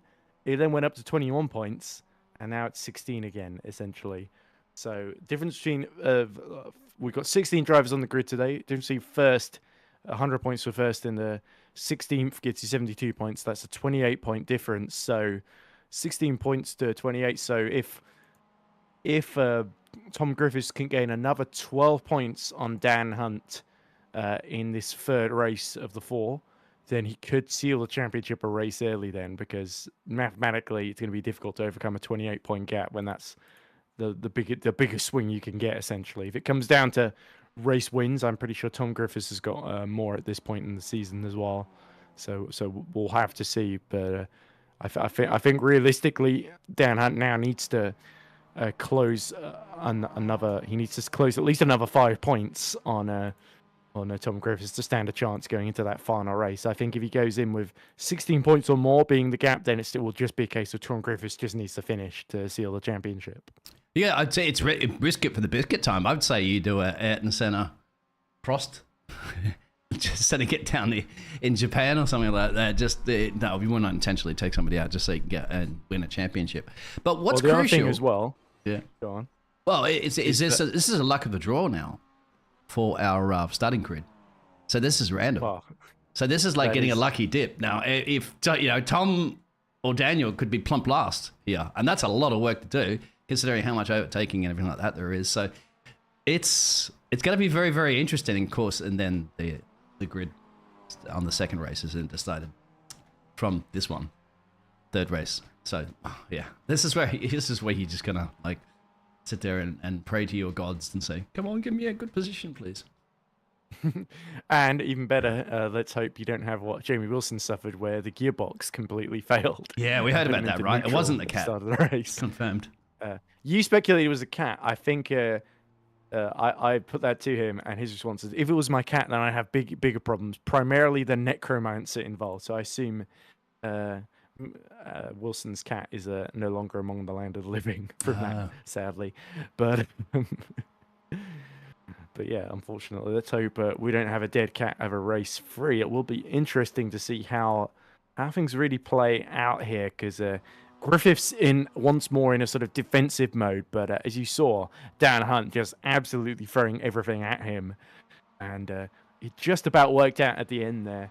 Although you could argue he sort of gave up the win potentially to Pete Van Gool with some of those aggressive dives there that sort of lost both of them momentum ultimately. Yeah, it did, and PBG's also been doing a fair. Are the races reverse grids? Not this one. The first one, race the second race two top 10 reversed. Top 10 reverse, exactly, and race 4 after this one, Ian, will be a reverse grid or two based on these winning positions. I wonder if anybody's going to do one of those cheeky start from the pit lane things that we saw. Well, oh, there you go. Somebody can't get out of the pit. Not like that. Not like that. We just see in the warm up there, one of the Momo cars just completely spinning on the pit exit and lighting up the rears, as well as everything else in the sort of evening sun, I guess, here in Sao Paulo. But yeah, we are getting to the closing stages of this event and of the championship as well, and it really is all about that driver's battle. And with an honorable mention to our AM class runners like Andy Littler as well, that will be fighting for the last two class victories of the season. It's been a bit of a mix in AM, hasn't it? In terms of the wins, they've been spread pretty evenly across the whole field, and that has been good to see. Well, we're gonna get our grid now, so this is gonna be exciting. Drum roll, please. It is. I can't wait to see how this is gonna pan out, my friend. Yeah, so I believe if what I'm seeing on screen at the moment is accurate, it is Martin Sampson that is going to inherit pole position for race Heat 3 from Jamie Ayres. And it's Colin Sampson, who of course was on pole in the race 2. He will start third in race 3, ahead of Jamie Wilson, who didn't get going at all in race 2, so it'll be better. Sir Alan Toon will start from the top 5 here, ahead of Steve Hefford, and the green flag is waving. So keep an eye. Tom Griffiths is down in 11th. Dan Hunt down in 13th then, as Sampson is going to try and hold the outside line from Jamie Ayres into turn 1. But it's Ayres that looks like he's got the ideal line then, as Sampson is completely stranded. And now he's got to deal with Jamie Wilson, who gets up the inside of him through to Curva de Sol. And Martin Sampson is involved in that as well, getting through. Pete Van Gool not far behind either, but Pete Van Gool, winner in Heat 2 not long ago. So this could really play to his advantage then. But it is Jamie Ayres leading now Steve Hefford by a second. Wilson has hit trouble and has lost a couple of positions, but he's just got himself back in front. As look why Jamie Ayres and Pete Van Gool and Steve Hefford all go through turns 4 and 5 then. And that's really to his advantage. We're seeing a pack of 3 wide, and it's Griffiths up to 7th already, with Dan Hunt up to 10th then, just a few places behind him. Oh, this is absolutely crucial, of course, and they are thankfully all getting through there. Sorry about just not getting everything on the start. And then breaks late. Oh, hits the back of, I think that was Colin Sampson. And that has really played against Dan Hunt. Far from gaining a position, he's still down in 10th then. So the pressure's starting to get to Dan once more. He's starting to make risky moves to get through this pack here, because he gets stuck behind a whole group of cars. Then Tom Griffiths could just sprint away from him. Yep, absolutely, because Tom's up 4 places at the moment. Dan's up 4 as well, too, so they're doing the best they can, but of course there's a bit of a difference between them on the road. Jamie Ayres in the lead, and he can maintain the lead. He has led this race. He won the race, the first heat, so if he can get a nice spread up the road there, it should be able to get out of that massive slipstream. And Tom challenging at the moment. It looks like he's got past Charles. Charles Kellyman is a different class anyway, so I don't think Charles is going to put up too much of a fight. But he's got PBG up the road, and that's going to be interesting for Tom, isn't it? Try to get past PBG, because PBG won that previous race too. He did, and look at this. Dan Hunt is getting a double toe from, that looks like Cullinan and Sampson ahead of him. They're going to go 3 wide into turn 1. It's Sampson on the inside. Cullinan in the middle almost gets squeezed out, and Hunt goes for the 2-for-1 special offer into the center S. That puts Dan Hunt up to 8th position now. Now he's just got to deal with Kellyman. And then potentially we're going to see PVG, Tom Griffiths, and Dan Hunt all fighting for 5th place overall. But look at this. Jamie Wilson is tucked in right behind Steve Hefford, who's just gotten through as well. So the top 3 are all battling. Jamie Ayres has not broken away quite yet, like we saw in race 1, but he is once more battling with Steve Hefford, of course. And it's the beginning of the race, so Hefford's tyres are in much better condition than they were at the end of race 1. Charles Kellyman has made a mistake, and he's dropped behind. He's dropping place like a stone down the order then. Just 11th position then, as PVG gets up the inside of Martin Sampson then, and now Hunt is all over the back of Cullinan, who's got back in front of him. Yeah, Ralph's got past, and it's going to be frustrating, as you mentioned, because Tom's up the road there. You can see the blue car. The blue car's his target. He's like a bull, but he's, instead of chasing red, he's chasing blue. And that's his championship competitor. Yeah, as you said, Charles, red versus blue title fight. Charles did drop a little bit at the moment. As you said, maybe just dropped out of that one. Didn't want to be in this huge battle of cars there and try to mop up later. The top 2 in class escape from him, though, in doing that, which is probably not intentional, unless he wants to slipstream back by both of them, which is real game of 40 chess being played there. As Jamie Ayres absolutely hangs it out of Sabito's boxes, and that's going to allow Steve Hefford up the inside of him. You can see Hefford's front bumper already a little bit damaged from him. Oh! Whoa! That's going to come on the track, and they're going to take it out! Oh, and it's Griffiths! Griffiths has been collected there. Oh, Dan Hunt too. Oh my goodness, complete carnage over the start-finish line. That is, that's almost a red flag scenario, but we're not going to have them. That is huge. That is huge for our championship leaders. We might see a couple of drivers out of the race as well. I think Griffiths is out. Dan Hunt is out. Wow. They're all in the pits there. Steve Hefford is being serviced then, so he's made it back in. No, they are all just pitting then. Tom Griffiths and Dan Hunt will try and repair the damage. I thought Dan Hunt almost escaped there, but he just got tagged in the rear by, I think it might have even been, it was hard to tell, but I think it might have been Hansford that hit him there. So here we go. This is turned in there, right? And then this is high cool. speed, remember? This reminds me of the scary crash that Mark Webber had and Fernando Alonso, of course, hit his wreck. Oh, PVG just made it through there, but and then Dan a big gets hit collected. for Colin Sampson. And there's Griffiths. He's just about, he's already hit Jamie Ayres, hasn't he?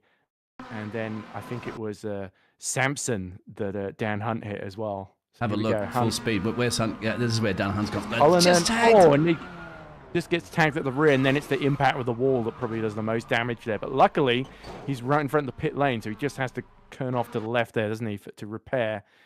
Oh, wow, this really puts Jamie Wilson and PVG. It means they've got their own private battle for the win now. You have to say for that initial contact, I think Jamie Ayres just didn't position his car correctly. And Griffiths, he tried his best to avoid that. Sitting there going, spinning in there front it is. of him. And then it's a race for repairs, isn't it? And he nearly hits Hunt again. I know, I would have turned in. I would have let's just crash into each other. It's not like we caused the crash anyway. Let's have another coming together. Because we're title contenders, it's what we do now. Yeah. And look at this, is this PVG looking to attack Jamie Wilson. Wilson looking for his first win of the day. Pete Van Gool looking for his second then. And with that 2.94 second gap to Ralph Cullinan, who's overtaken the wounded car of Sampson. Sampson decided to stay out. And of course, he's still leading the AM class from Darrell Wright by 2 seconds. But Wright will start to close in on him, because Darrell Wright escaped unharmed. And don't forget, Fiona Siddons is right behind Wright as well. So we could have a great fight for the AM victory here. Meanwhile, the Wounded Warriors have escaped from the pit lane. It looks like Tom Griffiths has gone a lap down. Dan Hunt had the least damage, so he's gotten out in 12th in the race, crucially. So he is about a minute down, so he's unlikely to catch Charles Kellyman before the end of the race in the final 8.5 minutes, unless there's another pilot. I was going to say, don't say never, considering what we've seen. But you got to remember, more importantly, for the reverse grid, if he can get back in there and get up to P10, he's looking at pole for the final race. Yeah, so it really depends what his pace is like as well. We'll have to see these sector times. To see Andy Littler overtaking Steve Hansford, and Wilson having to get defensive then in the infield through Pinherino and Bika Di Pato against Pete Van Gool, who's looking very, very menacing. He was lapping half a second quicker the previous lap. A lot of that admittedly was the speed down the main straight, but also in sector 2, he was another 0.2 of a second quicker. As we see Andy Littler, dropping another place behind Alan Toon and Charles Kellyman. He blinked. He's blinking, unfortunately. That's what the problem is. Because I can't click on him on the track at the moment, so he's having some sort of internet issues. You might not want to, because look at this, as Littler, the transponder starts working again. He's back in 8th position, and PVG once more tucks in behind. I'll tell you what, Cullinan is lapping a bit quicker than Wilson as well. He might be able to get into this fight if Wilson continues to hold PVG up. Wilson goes as tight as he can to the inside in the hope that he can hold on here. I think PVG ducked out the slipstream a bit early there, Dean. Oh, yeah, but he knows. I mean, he's the previous race winner. He knows he could just apply that pressure on, just keep it with Jamie and wait until the crucial moment, of course, which would be the final lap, I'd say, to give that a shot. But what a turn up from race 2 where Jamie Wilson didn't get going at all. Yeah. And now he's in the lead. That's true. And I think there was a little bit of a squabble back here at the moment too. I think, Fiona. So we haven't seen Fiona much today. Oh, it's because somebody's gone really wide up the road there. That's Ollie. Ollie Ricks has gone wide, and Fiona, of course, she's going to snap on that one, so good job. And because Fiona's been getting a lot of consecutive podiums there in the AM class as well too. So she's well on her way up the road, which is fantastic. Was to be played that one. So Alan Toon and won race 2 at PIR as well. She might have got a couple other class wins as well as the season's gone on. And look at this, Hansford and Alan Toon side by side through Decido de Largo, and it looks like Hansford just goes clean around the outside of Sir Alan. Just does not quite have the confidence to really hold it in at that corner then. And meanwhile, Dan Hunt, I believe his lap times are significantly faster than Kellyman, Toon and Hansford. Yeah, last lap at 2:57. They're doing 1:52s up the road there. But, you know, you never know. But I think that was the last lap after the pit. If you look at his sector times, 28.9. Right. So that's 0.2 quicker than Kellyman.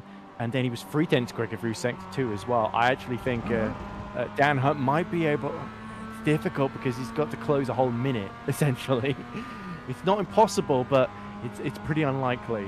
Tom's at the, you know, his main competitor, of course, is in the pit road. He's have we seen Sampson, Ayres, Griffiths, and Hereford? Are they all out of the race then? So it looks like Tom Griffiths won't get any points out of this whatsoever.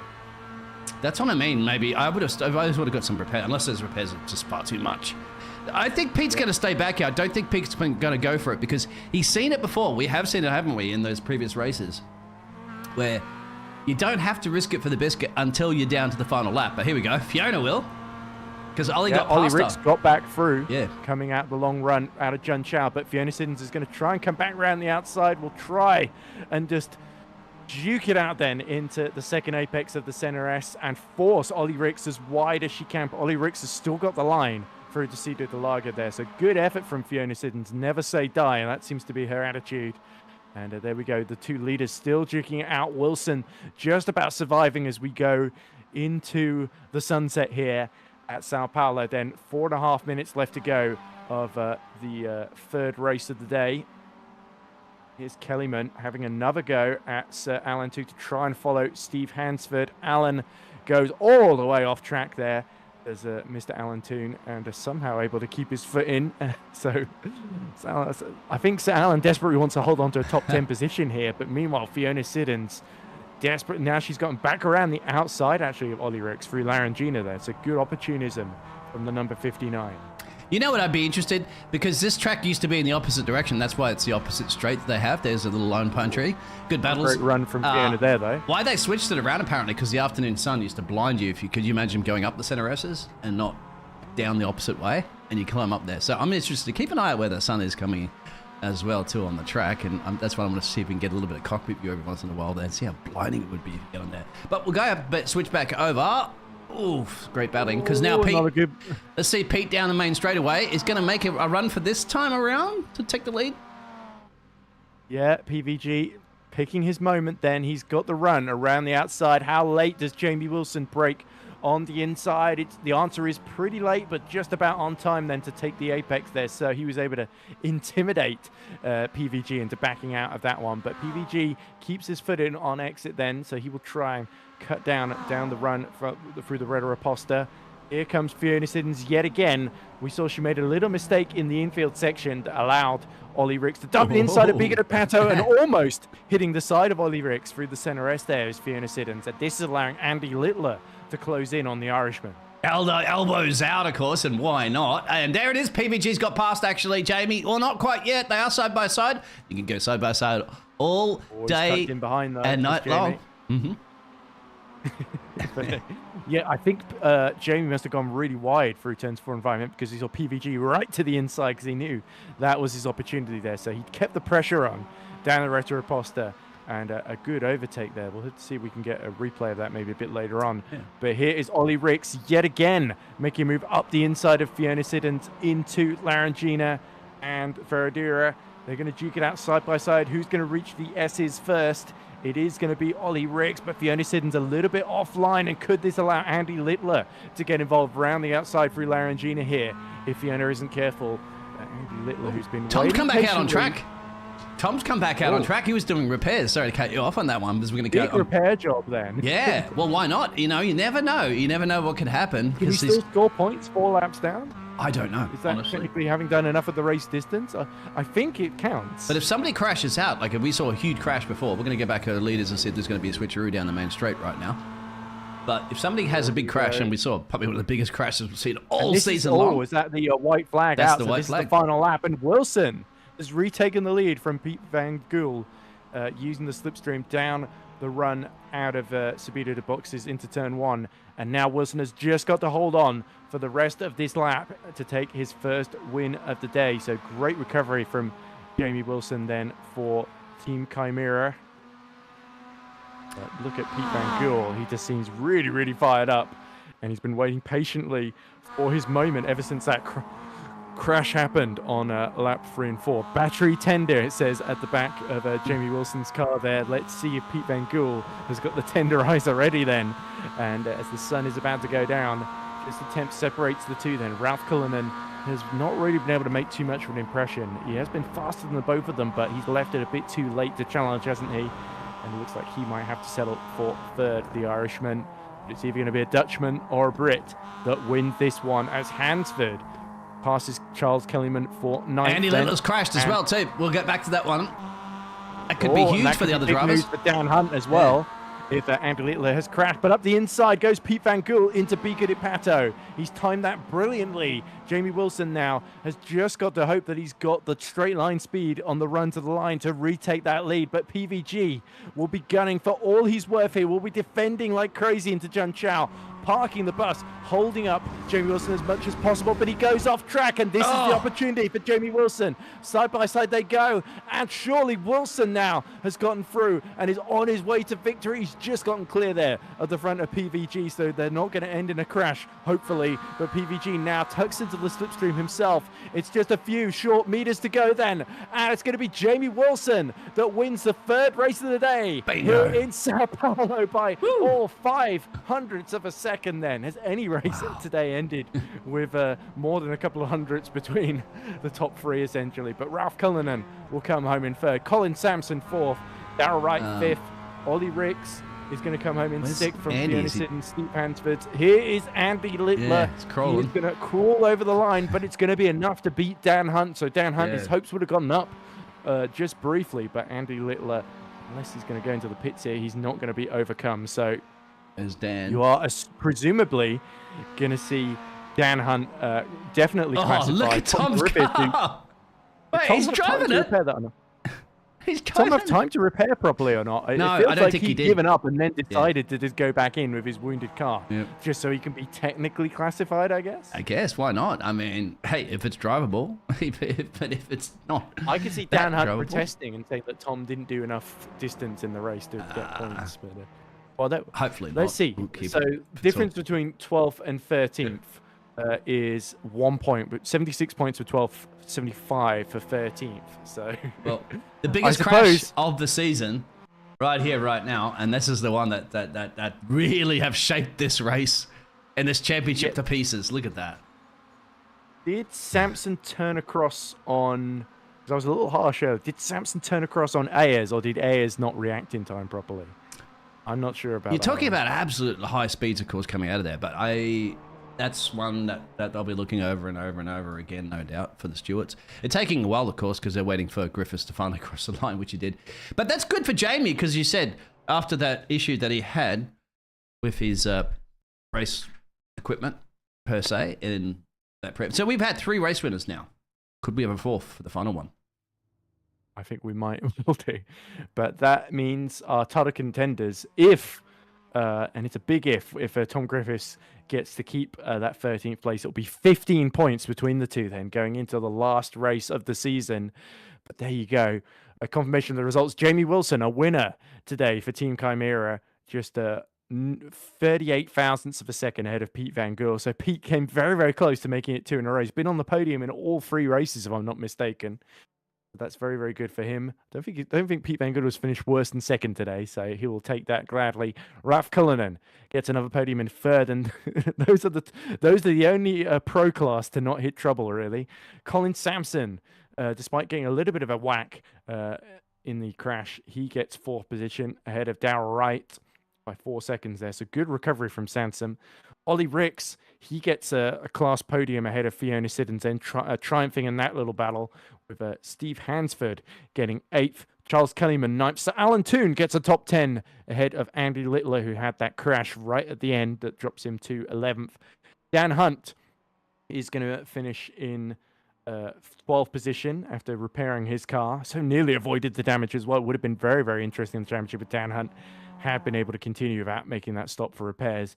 Tom Griffiths got going again 4 laps down, so we'll have to see if he's classified, because it's a huge difference between, 75 points for 13th and 0 points for not finishing, essentially. So, yeah, and you know what's interesting as well, too? Those drivers have been lining up side by side into the next race. Oh, boy. That one's going to be interesting, because they're outside that top 10, so it won't be reverse grid. That is going the non-finishers, to be Martin Sampson and Jamie Ayres, who crashed into one another, and Steve Hefford as well, who I think also was involved in a big crash in the early phases of the race. So let's confirm probably how some of the championship would be wrapped up. We'd have to confirm right now PVG, and I know PVG probably listens to the broadcast because you say something out there. With those points runs that he's had this evening, I think he's got past Pete Newman, who wasn't here. So I think PVG's got that P4 secured in the championship. Jamie Ayres has got some Jamie good Ayres has results. finished. He won the first race and Yes. then finished well in the points in the other two. He was, I think. Oh no, he got taken out in race 3, didn't he? So actually, PVG may have closed in on Jamie Ayres for third as well. It's probably going to be quite close between those two actually, because they both got a win each. But PVG hasn't retired yet, so I think PVG might be just behind in the points at the moment, without having not done any maths whatsoever. But and what about the AM class? Because we're sharing it. I think it's Steve. I mean, Miles Owens isn't here. Steve Hefford, right? It has been. Steve Hefford, I believe, should have enough, right? That's going to be quite. He was 100 ahead, I think. I think Hefford didn't finish. Did he finish that third race? Samson as well too. That's two to look at, I think, for those. Colin Samson did finish. Samson has got, I think, at least 2 class wins, hasn't he, in the last 2 races? So I think Samson would have closed in quite a lot on Hefford and might potentially be ahead. That'll be interesting. We'll have to keep an eye, because we've got 2 championships to keep an eye on, of course, Tom Griffiths and Dan. This is going to come down almost like the F1 did, you know, of course, Lewis Hamilton and Max Verstappen. This is going to come down to an nail-biter, really. And what are you working on those points now? I mean, let's say it was still the same now, isn't it? What are we looking at? How many points between? It's 15 points between Griffiths and Hunt, I believe. If Tom Griffiths gets to keep his 13th, being 4 laps down, which I believe he will. I'll see what people are saying, and that nobody's saying anything in the MX5 chat. So I assume he is classified as a winner, because he did.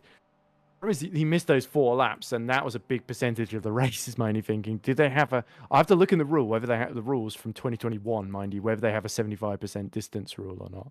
Oh, look at that. It looks like the smog of China.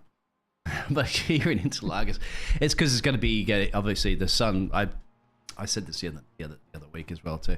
The Earth is rotating away from the sun currently at the moment. The sun's not setting. We're not the center of the galaxy. These drivers are the center of this racetrack. I can tell you that right now here in Interlagos. No rain. Usually would be raining at this time, local time in the evening. Yeah. Or depending on what season as well too. You know, this is a public park as well too, all year round. You can walk around here, you can ride around here. They have concerts in here, all that sort of stuff. They utilize it as much as they possibly can. As I said, it used to go the opposite direction, clockwise, and they switched it around. Before they renamed it after Carlos Pache, yeah. Of course, won here in 75, a couple of months before his tragic death as well, I think. You know, and it took me years to find out about that palm tree. I mean, we're having its own little barrier. But I tell you what, we're going to be gridding up, and we have to go through this really quickly because they will be jumping that session. Let's have a look at our grid. Yeah, Charles Kellyman inherits pole position from Steve Hansford, Fiona Siddons in 3rd, Ollie Ricks 4th, Darrell Wright 5th, Colin Sansom 6th. So it's all AM runners in the top 6 then. Ralph Cullen in 7th, Pete Van Gool 8th, Jamie Wilson, race 3 winner in 9th, Sir Alan Toon 10th, Andy Littler 11th. So all the top 10 reversed. Dan Hunt 12th, Tom Griffiths 13th then, and Marta Thompson 14th, Jamie Ayres 15th, and Steve Hefford 16th and last. So reminder of the championship then. Tom Griffiths needs to basically just finish a couple of places behind as the grid gets going then, to work out their points a bit later in the race then, as it looks like Fiona Siddons has made a monster getaway to jump Charles Kellyman as the lights are on. And why shouldn't they be? Because visibility is not the best then at this time of night in Interlagos then. Ollie Ricks also goes around the outside of Kellyman. Oh, and Cullinan in the wall. Yeah, that's okay. I think Steve Hefford's gone back a little bit too. Ralph is back there, but more importantly, Tom's out there. Dan's ahead of Tom. And Fiona's in the lead of this race. Good on Fiona. I hope she wins this one, actually. It'd be absolutely huge. But, of course, this is going to be a big task of 14 minutes, of course, in these horrible conditions, actually. I don't know why, but I can barely see anything from the chopper cam. No! Fiona's gone. Oh, dear. And Ollie spins. Oh, dear. So Charles Kellyman is going to retake the lead then, as Ollie Ricks has completely dropped it then and drops down to 15th position with, I think, Cullinan is still going, but is about 4 seconds behind him as it's side by side. PVG has gotten up to second ahead of Fiona Siddons then, and Wilson is following through.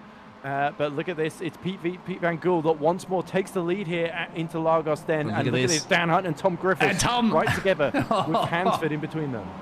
Unbelievable, isn't it? Sorry about these kids. I don't know why. There's a lot of fog or something like that here at the moment, and these helicopter cams. Lamps before. And look at this. Dan Hunt up the inside of Fiona Siddons, and Tom Griffiths immediately follows through. Does not want to give any advantage to Dan Hunt, but let's remember, difference between 4th and 5th is just 2 points then, so that would not be enough for Dan Hunt to take the championship. I think if Tom Griffiths finishes sort of in top 4, top 3, then he's safe at the moment on 15 points. The gap that he has at the moment, as Dan Hunt goes up the inside of Jamie Wilson, who's already up to 3rd by the end of the first lap there. But let's hope when the slipstream comes into effect that things start to get very, very interesting. But Kellyman is holding them up. He's protecting Pete Van Gool, if anything. And Dan Hunt really needs to win this one if he wants to win the championship. Free wide across the main straight. This is where your teammates come into play, isn't it? Absolutely where your teammates come into play. This is where you need them at best. If your teammates are out there, help you out. I think Charles has completely got out of this one. He hasn't. He's let Tom through. He's like, you guys battling it out for your championship. I don't want to be a part of that party. And that's probably a wise decision. Still just 7/10 ahead of Fiona Siddons then in the lead of the AM class. So there's still an AM win up for grabs for Charles Kellyman. But look at this. Jamie Wilson now tucks right behind Dan Hunt. And look how much they've closed on Pete Van Gool. Now they've got dispensed with Kellyman. All of a sudden, it's turning into a 4-way fight for victory here. And Tom Griffiths, make no mistake, even with the title on the line, he is still in this one. So you remember, you get 88 points for 4th position. The max amount of points you can get is 100 for 1st. So that would be a 22-point difference then. So that would be enough. Unfortunately, 2nd would not be enough because it's only 2nd place is 88 to 95. Let me try and just work that out very quickly. That is a 7-point swing, which being 15 points behind is not enough. As look at that, Siddons. Oh, just sees somebody going all the way around the outside of her, and that's, of course, Jamie Ayres, our race 1 winner. Yeah, Fiona's dropping a couple of places at the moment. I don't think she minds losing this, a few places so that she can gather yourself there. And, it's not how you start, it's how you finish at the end of the day. And so Fiona is a very, very strong finisher in races. And sometimes I don't think she likes being comfortable being completely out in front there and have to hold that one. But she'll fight. Oh, Tom's around. This could be huge for the championship. Goodness, so Tom Griffiths lying stranded on the infield. What happened? Was there a tap from Kellyman perhaps? Or did he just drop it on his own to John Chow? Oh, look, you see he had another go turning it in. And then just completely looped it round on exit there. So big drama for Tom Griffiths. He drops from 4th to 13th then. And this completely throws the championship on its head because Dan Hunt has taken the lead from Jamie Wilson. I was just saying at the moment if he's come back and hit anybody because of seeing another crash indication. We'll go back and have a look at that replay, of course. Dan Hunt was on a mission anyway. He's got 11 positions gained. I don't think anybody, thankfully, didn't apply with him. You got to stick with this one, Tom, because you never know. You never know what's going to happen. Alan Toon as well, right as he was rejoining there, as Jamie Ayres gets up the inside of Charles Kellyman in the background there. But now Dan Hunt is looking to get 100 points. And remember, it's only 75 for 13th place at the moment. So this is all of a sudden in the final round, this is looking good for Dan Hunt at the moment. Where does Tom Griffiths need to get to? He needs to sort of get back up to 3rd place, doesn't he? To sort of keep 3rd or 4th place, doesn't he? With 10 minutes to go. Get within that 15-point margin. Yeah, I think 5th place, I think, would be enough because that's 86 to 100. That would be... 14 points. So minimum, he needs to get up to 5th then. 6th would be just 1 point shy of what he needs to. Well, he's got to get your head down. I mean, you got 9 minutes and change. You've got a couple of laps up your hand. You don't think it happened. You've got at the moment PVG race winner, of course, here today. Jamie Wilson race winner. Dan Hunt hasn't won a race here today in Interlagos, but looking to win that one. But I guarantee you, these two drivers at the moment, Jamie and Pete, are not going to sit there and let Dan drive away with this one. They're going for it too for now. And of course, the other race winner, that's Jamie. It's just down the road behind him. About 4 seconds down the road, actually, which is quite a bit. But anyway. Not as far behind as Tom Griffiths, though, mind you. But Griffiths has already caught up to Sir Alan too. He's about 6 tenths behind him. So, Sir Alan, if you can just not get one out of the way, then that helps his sports considerably. You're right. Wilson and Van Gool are Tom Griffiths' best friends right now because they're the ones that can make that championship fight that little bit easier for him as Samson goes up the inside of Kelly, or around the outside of Kellyman, I should say, into turn 1. So Kellyman now is back in his standard position of 6th, just a second ahead of Fiona Siddons. And now Fiona will fancy the class win if she can get close enough. But more than close enough is Samson to Jamie Ayres. Yeah, Martin Sampson at the moment, of course, at the back of Jamie Ayres. That's going to be... I don't think they're going to drop 5 seconds to the gaggle up the front. But this is interesting. Samson or side by side up the inside of the anything. 136 goes Jamie Ayres, and Jamie has got the inside, forces Samson in the optical to go the long way round. Sorry, I got two sim racing teams mixed up there, but yeah, Jamie Ayres continues to hang it round the outside through Ferragura and Larangina in the 46. Martin Sampson, he's got the inside then for the S's. And into Larangina they go, and yeah, brilliant driving from the pair of them to leave just enough space. And it's Sampson that holds on to fourth by the skin of his teeth, but look at the front three, they are escaping 5.9 seconds up the road now. And Wilson staying within 4/10 of Dan Hunt, but PVG and Wilson are starting to fight each other rather than Dan at the moment. PVG could be a big playmaker here, for sure. They've got to keep, as he will. Yeah, they've got to keep Dan close. Okay, you know, keep your friends close and your racing enemies closer, even though they're all probably very good friends, of course. Off track, on track, of course, is a different ball game because you're racing, right? You know, as Ed and Senna would say as well too. Here in Brazil, it'd say if you no longer see a gap, you're no longer seeing a race driver. No longer a race driver. I think he said that to justify crashing into Alan Prost deliberately. But anyway, here we go. PVG round the outside of Jamie Wilson. Wilson backs right off quite sensibly and focuses on his exit here as Ayres has gotten ahead of Samson for fourth behind them. And it looks like, oh no, Samson actually is hitting some trouble as well. Yeah, Samson got because he's just passed Wright, hasn't he, for third in the AM class then as he tries to keep up with Siddons, who's Fiona's dropped 2.4 behind Kellyman then. But yeah, keep your eyes on this lead free and also on Griffiths as PVG all has a little look, and that actually costs him a little bit. But here comes Griffiths, not content with 12th, up to 11th past Andy Little. He's got the inside on Littler, and just a little more momentum will get him past Andy into turn 4. There we go. Yeah. So Griffiths back. Can't afford to be complacent here. He's got to just keep pushing every apex. As every place he gains is another few points that makes his job that little bit easier. But like we said, at the moment, he needs fifth position, doesn't he? Well, do you remember? Look at this. PVG up the inside. Yeah, PVG on Dan. Now, how much is Dan going to fight this one? I wouldn't be fighting tooth and nail. If Dan, he can afford to slip back a P3, right, and win the championship. That's it. If you're thinking about championship here, but I don't think he's thinking about championship. I think he's thinking about race win. And if you go back many years, of course, in the 2008 Formula One, you know, even if you're in that position right now where Tom is, I mean, remember Lewis Hamilton doesn't look like he's going to have any chance of winning that championship, and look what happened. Isaac Glock. He can afford at the moment to drop down to P2, because at the moment Griffiths is getting 77 points for 11th at the moment.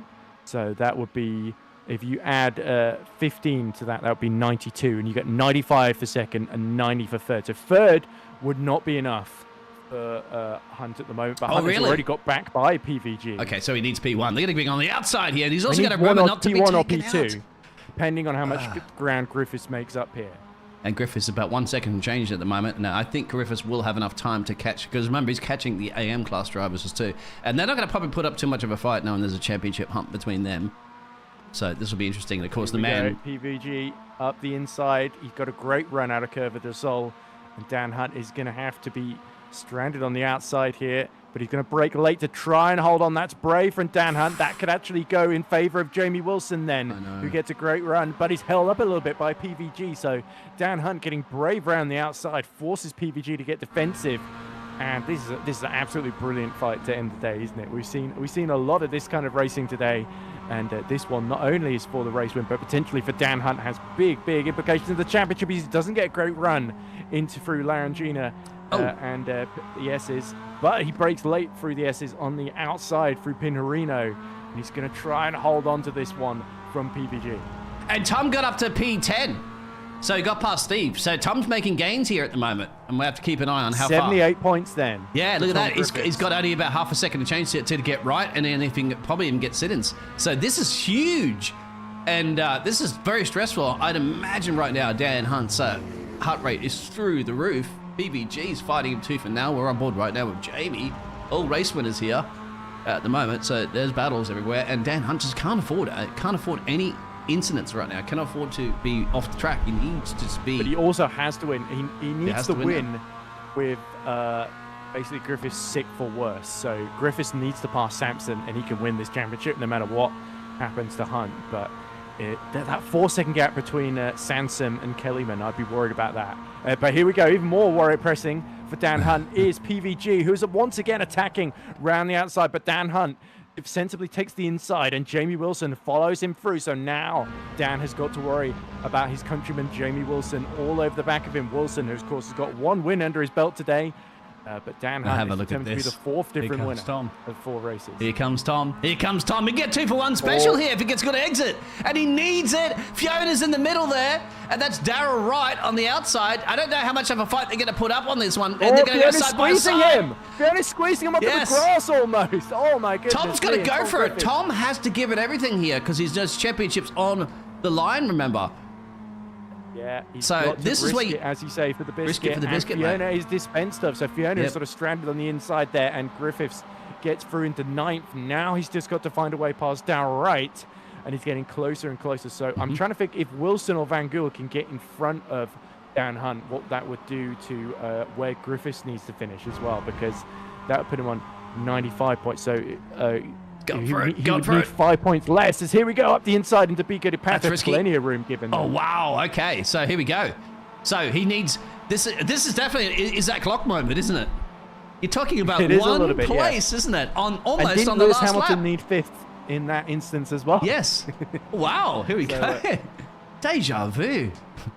Give or take really so many Samson years. He needs to focus on. All these drivers here, they may give a little slipstream down the straight, but they're overall just sort of distractions as far as Tom Griffiths is concerned. As long as he gets into that 5th position, then he's where he really was on the first lap of this race. He goes a bit wide. That's going to hurt his lap time, actually, and potentially allows Darryl Wright to just close that a little bit to the back of him. And little mistakes like that could decide things, as Van Gool and Wilson are fighting over 2nd, and they're right behind Dan Hunt as they slipstream into turn 1. PVG tries to squeeze from the outside just a little bit, but has to back out, and Wilson will hold on to 2nd, or will he? Because PVG is still there.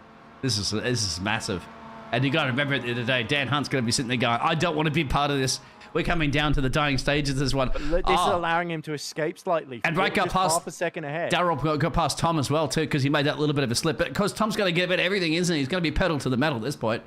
He's like, I got to risk it. Is it going to be enough? He's going to be praying at the moment there that somebody, Jamie or Pete, can get past Hunt. The problem is that Jamie and Pete are fighting each other rather than... there we go. Tom Griffiths gets up to 8th. Crucial move for him. He's got the inside. Look at the front bumper of it's that Darryl Wright's car that looks completely like it's seen a couple of wars. And Jamie Wilson's not looking too healthy either. But, and PVG just pushing off track, going to carry as much speed as he can through Larangina and going a little bit beyond the track limits. But he arrests the slide. But that loses him a little bit of momentum. As look at Dan Hunt. He's getting a little bit cagey here too. And this is allowing Wilson to get back into the picture. So I think if Wilson can get through into the lead here, and Griffiths would only need...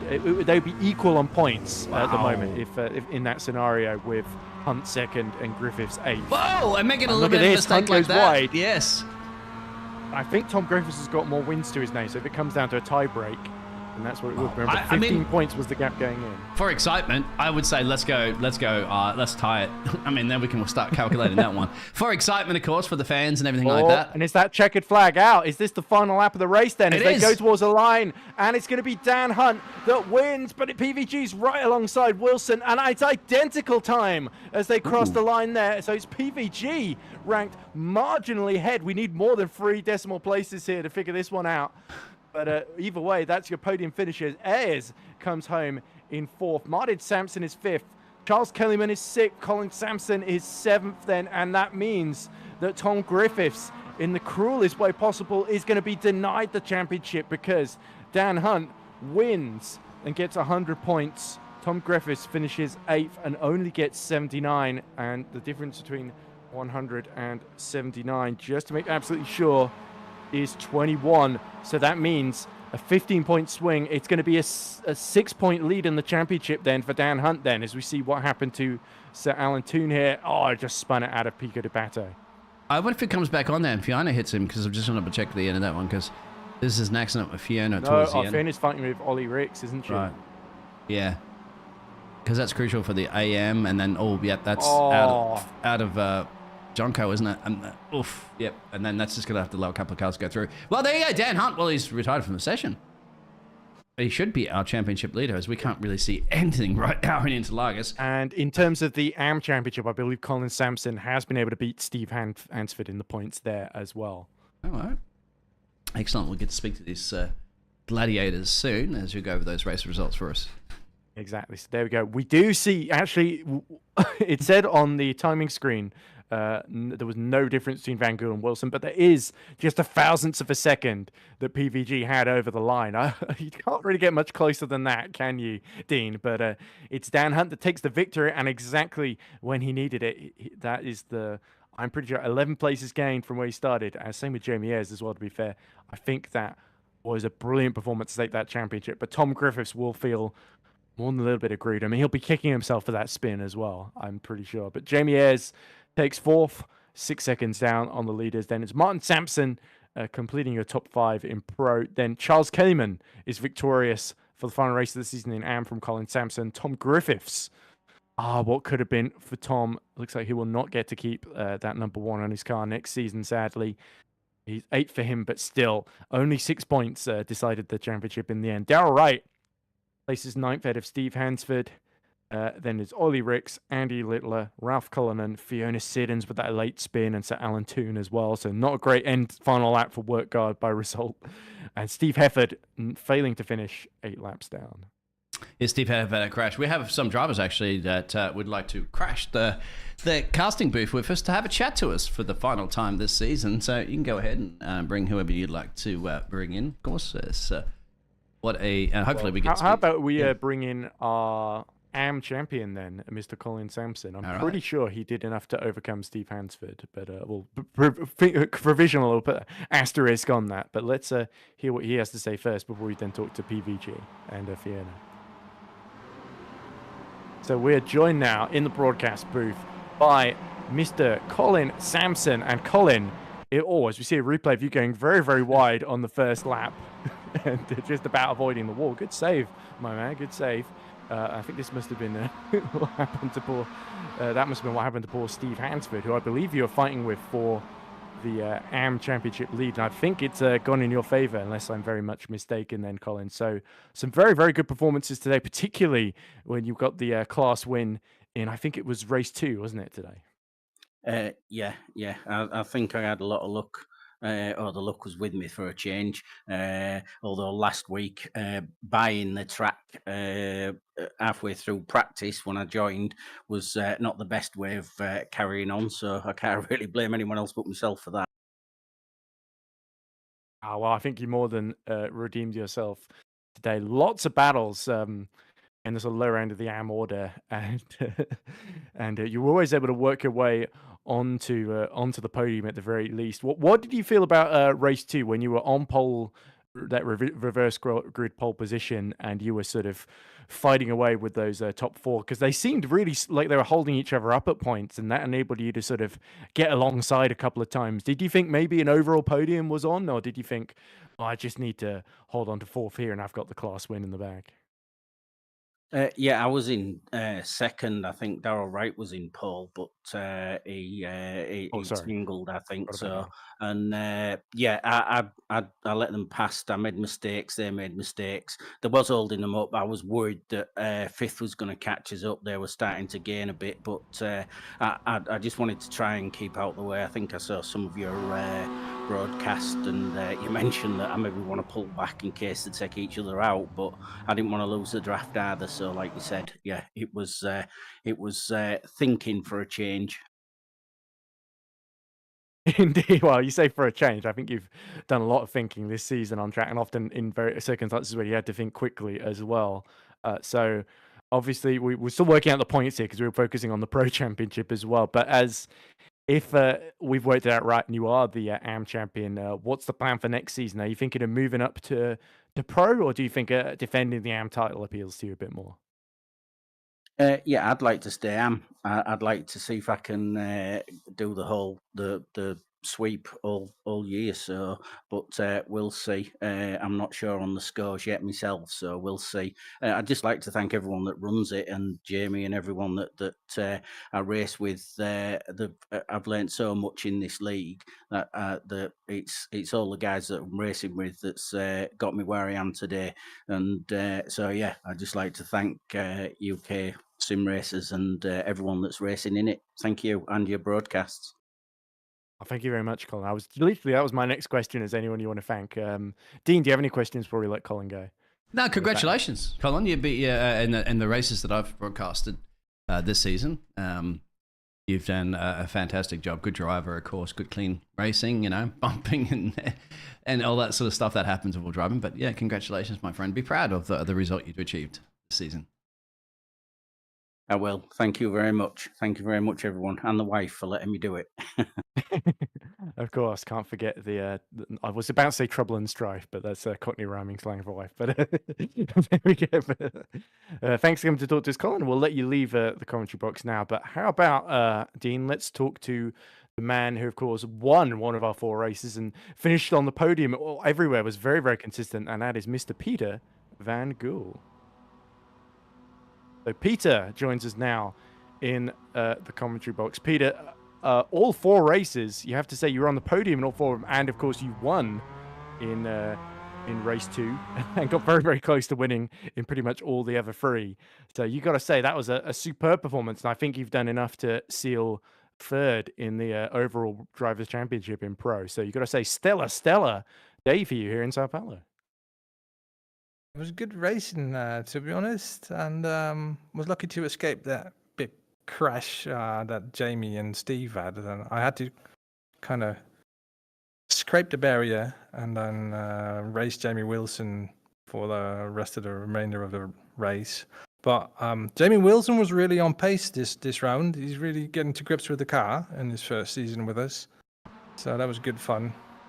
And I was for the final race. I was just trying to figure out where to get these guys on an exit, so I was just trying to figure out where to get him, and I did get second on that final moment.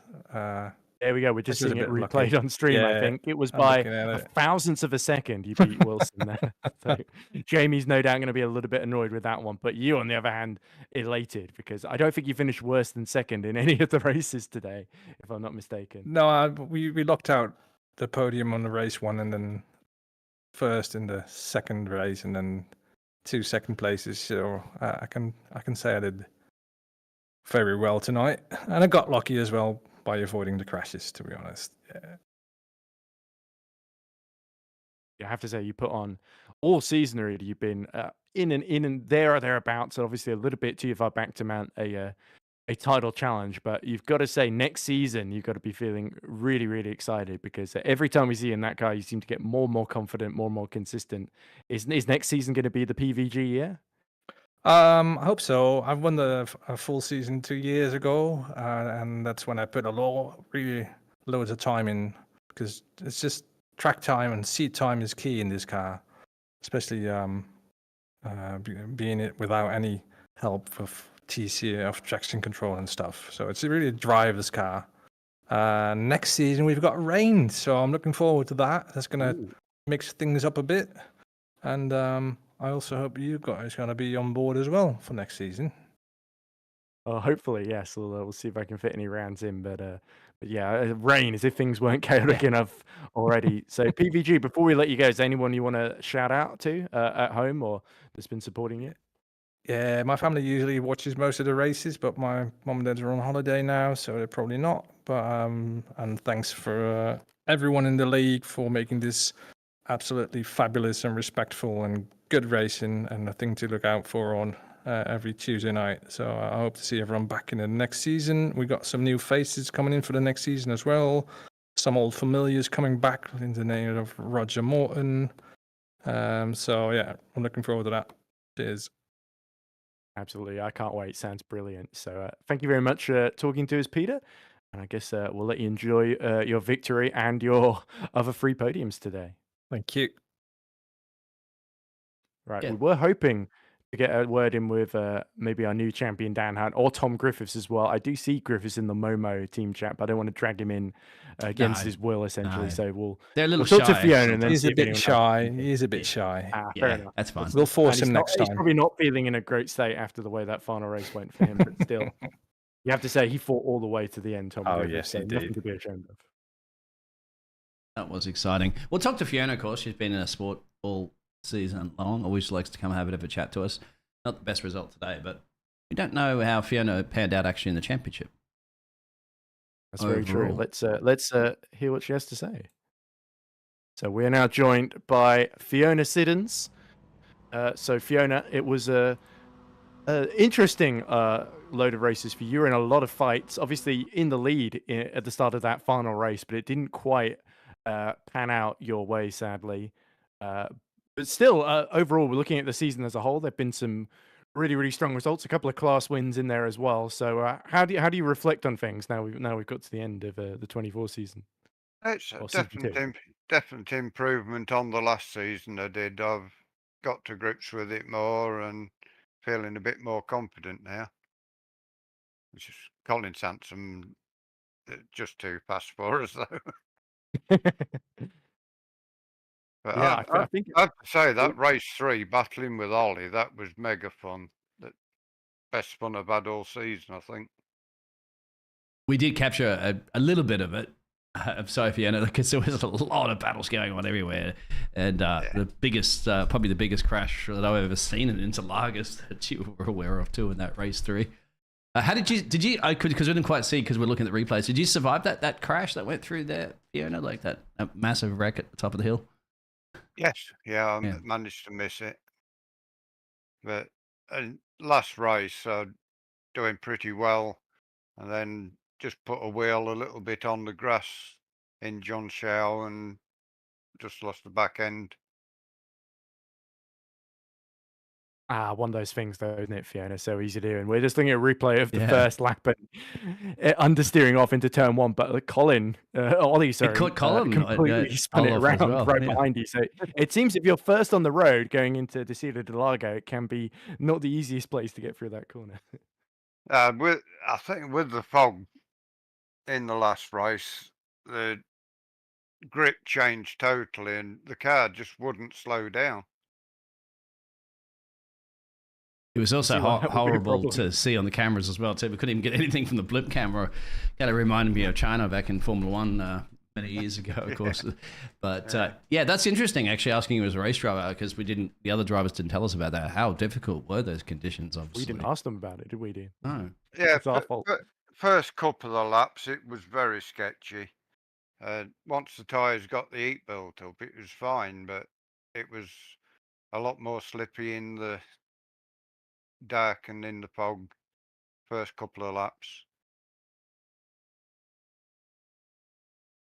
So Fiona, you told us earlier about how much you'd improved this season. Do you think next season you're going to win a few more AM races, maybe have a shot at the title, or is it more of a personal thing? You just want to improve and get better and better each time you get in the MX5 car?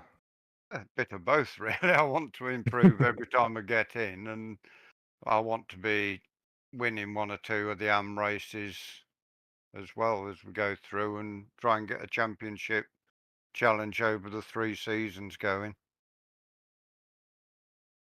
Absolutely. Well, we can't wait to see you put that on for us, Fiona. Before we let you go, is there anybody you'd like to shout out at the end of what's been a very, very fun season? You guys for doing the stream for it. Everybody in the background who makes this league possible. It's a great little league. Nice. 99% of the time, clean racing. And the incidents there are is genuine racing incidents, I think. So, yeah, well, thank you to everybody in the league as well. Excellent. So I think with that, I think we can let Fiona go out of the commentary box, and we could probably end the broadcasting. So we're pretty sure then that our 2 champions are going to end up being Dan Hunt by 6 points over Tom Griffiths and Colin Sampson, who I believe were the 2 retirements for Hansford or Hefford, sorry. No, it was Hansford, sorry. I always get those two mixed up because they're both called Steve. I think he's quite a way ahead of Hansford in the end because he was about 100 points behind going in, and then there were 2 races that Hansford didn't finish, essentially, and he beat him in the others as well. So Dan Hunt and Colin Sampson in both championships coming from behind to sort of steal it at the death, essentially. Yeah, exactly. Well, it was an Alpine, wasn't it? It had to come down to literally 1 or so races. We're going to see Dan Hunt, of course, get it done. We believe he's going to be the 2024 UK Sim Racing champion here for the MX as getting done. And that was so close, wasn't it? Because we just saw that replay a little bit before there where you were looking at Fiona as she was getting overtaken by both this man and, of course, Tom. Ended up finishing in P8, having to fight his way back through there. But that one mistake from Tom, isn't it? That might have been that one mistake that cost you the championship in the end. But it happens to everybody, doesn't it, at the end of the day? This is why every single point that you do all season long make a difference. Even when you're like, I can't win, I can't get the top 10 or anything like that. You never want to lose by 1 point. It can get that close at the end, and it can almost got that ridiculously close that it was going to be fine. And looking at the finish as well, if it had gone on 1 lap more and PVG had been able to get past Dan Hunt for the lead, then that would have been enough to leave Tom and Dan equal on points in the pro class. So there you go. It really was only by 1 position up front, but in terms of the spin, that was really what cost Tom Griffiths right at the final race today. But like we said, that's the sort of things that can happen over the course of a season, and you take nothing away from Dan Hunt. He absolutely had to fight to get into the position where he could take advantage of that mistake, and that's what he did. So I think I'm not sure when the season starts again, unfortunately, but I'll wager a guess that it'll be in a few weeks' time. We'll have a bit of a summer break now. Exactly. Everybody obviously follow all the information down into the below us. You can get the website, UkSimracers.co.uk, and all the information there, of course, like and subscribe to, so that you'll be broadcasting this one. Hopefully we'll get you in the end of the booth every once in a while too, my friend, as well too. So it's been an absolute pleasure to share the booth with you for the first time. Yeah, I hope I did okay. But thanks. Let's not forget the audience watching, of course, at home. And thank you very much, Steve, for not just watching this race, but the whole season with us here at JP Broadcasting.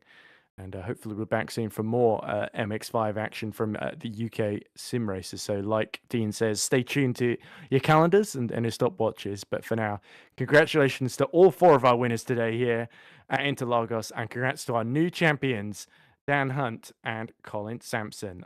I've been Ed Hunter. Thank you very much to you, Dean, in commentary. And thanks to everyone who made this season possible. And we look forward to the next one. Bye for now.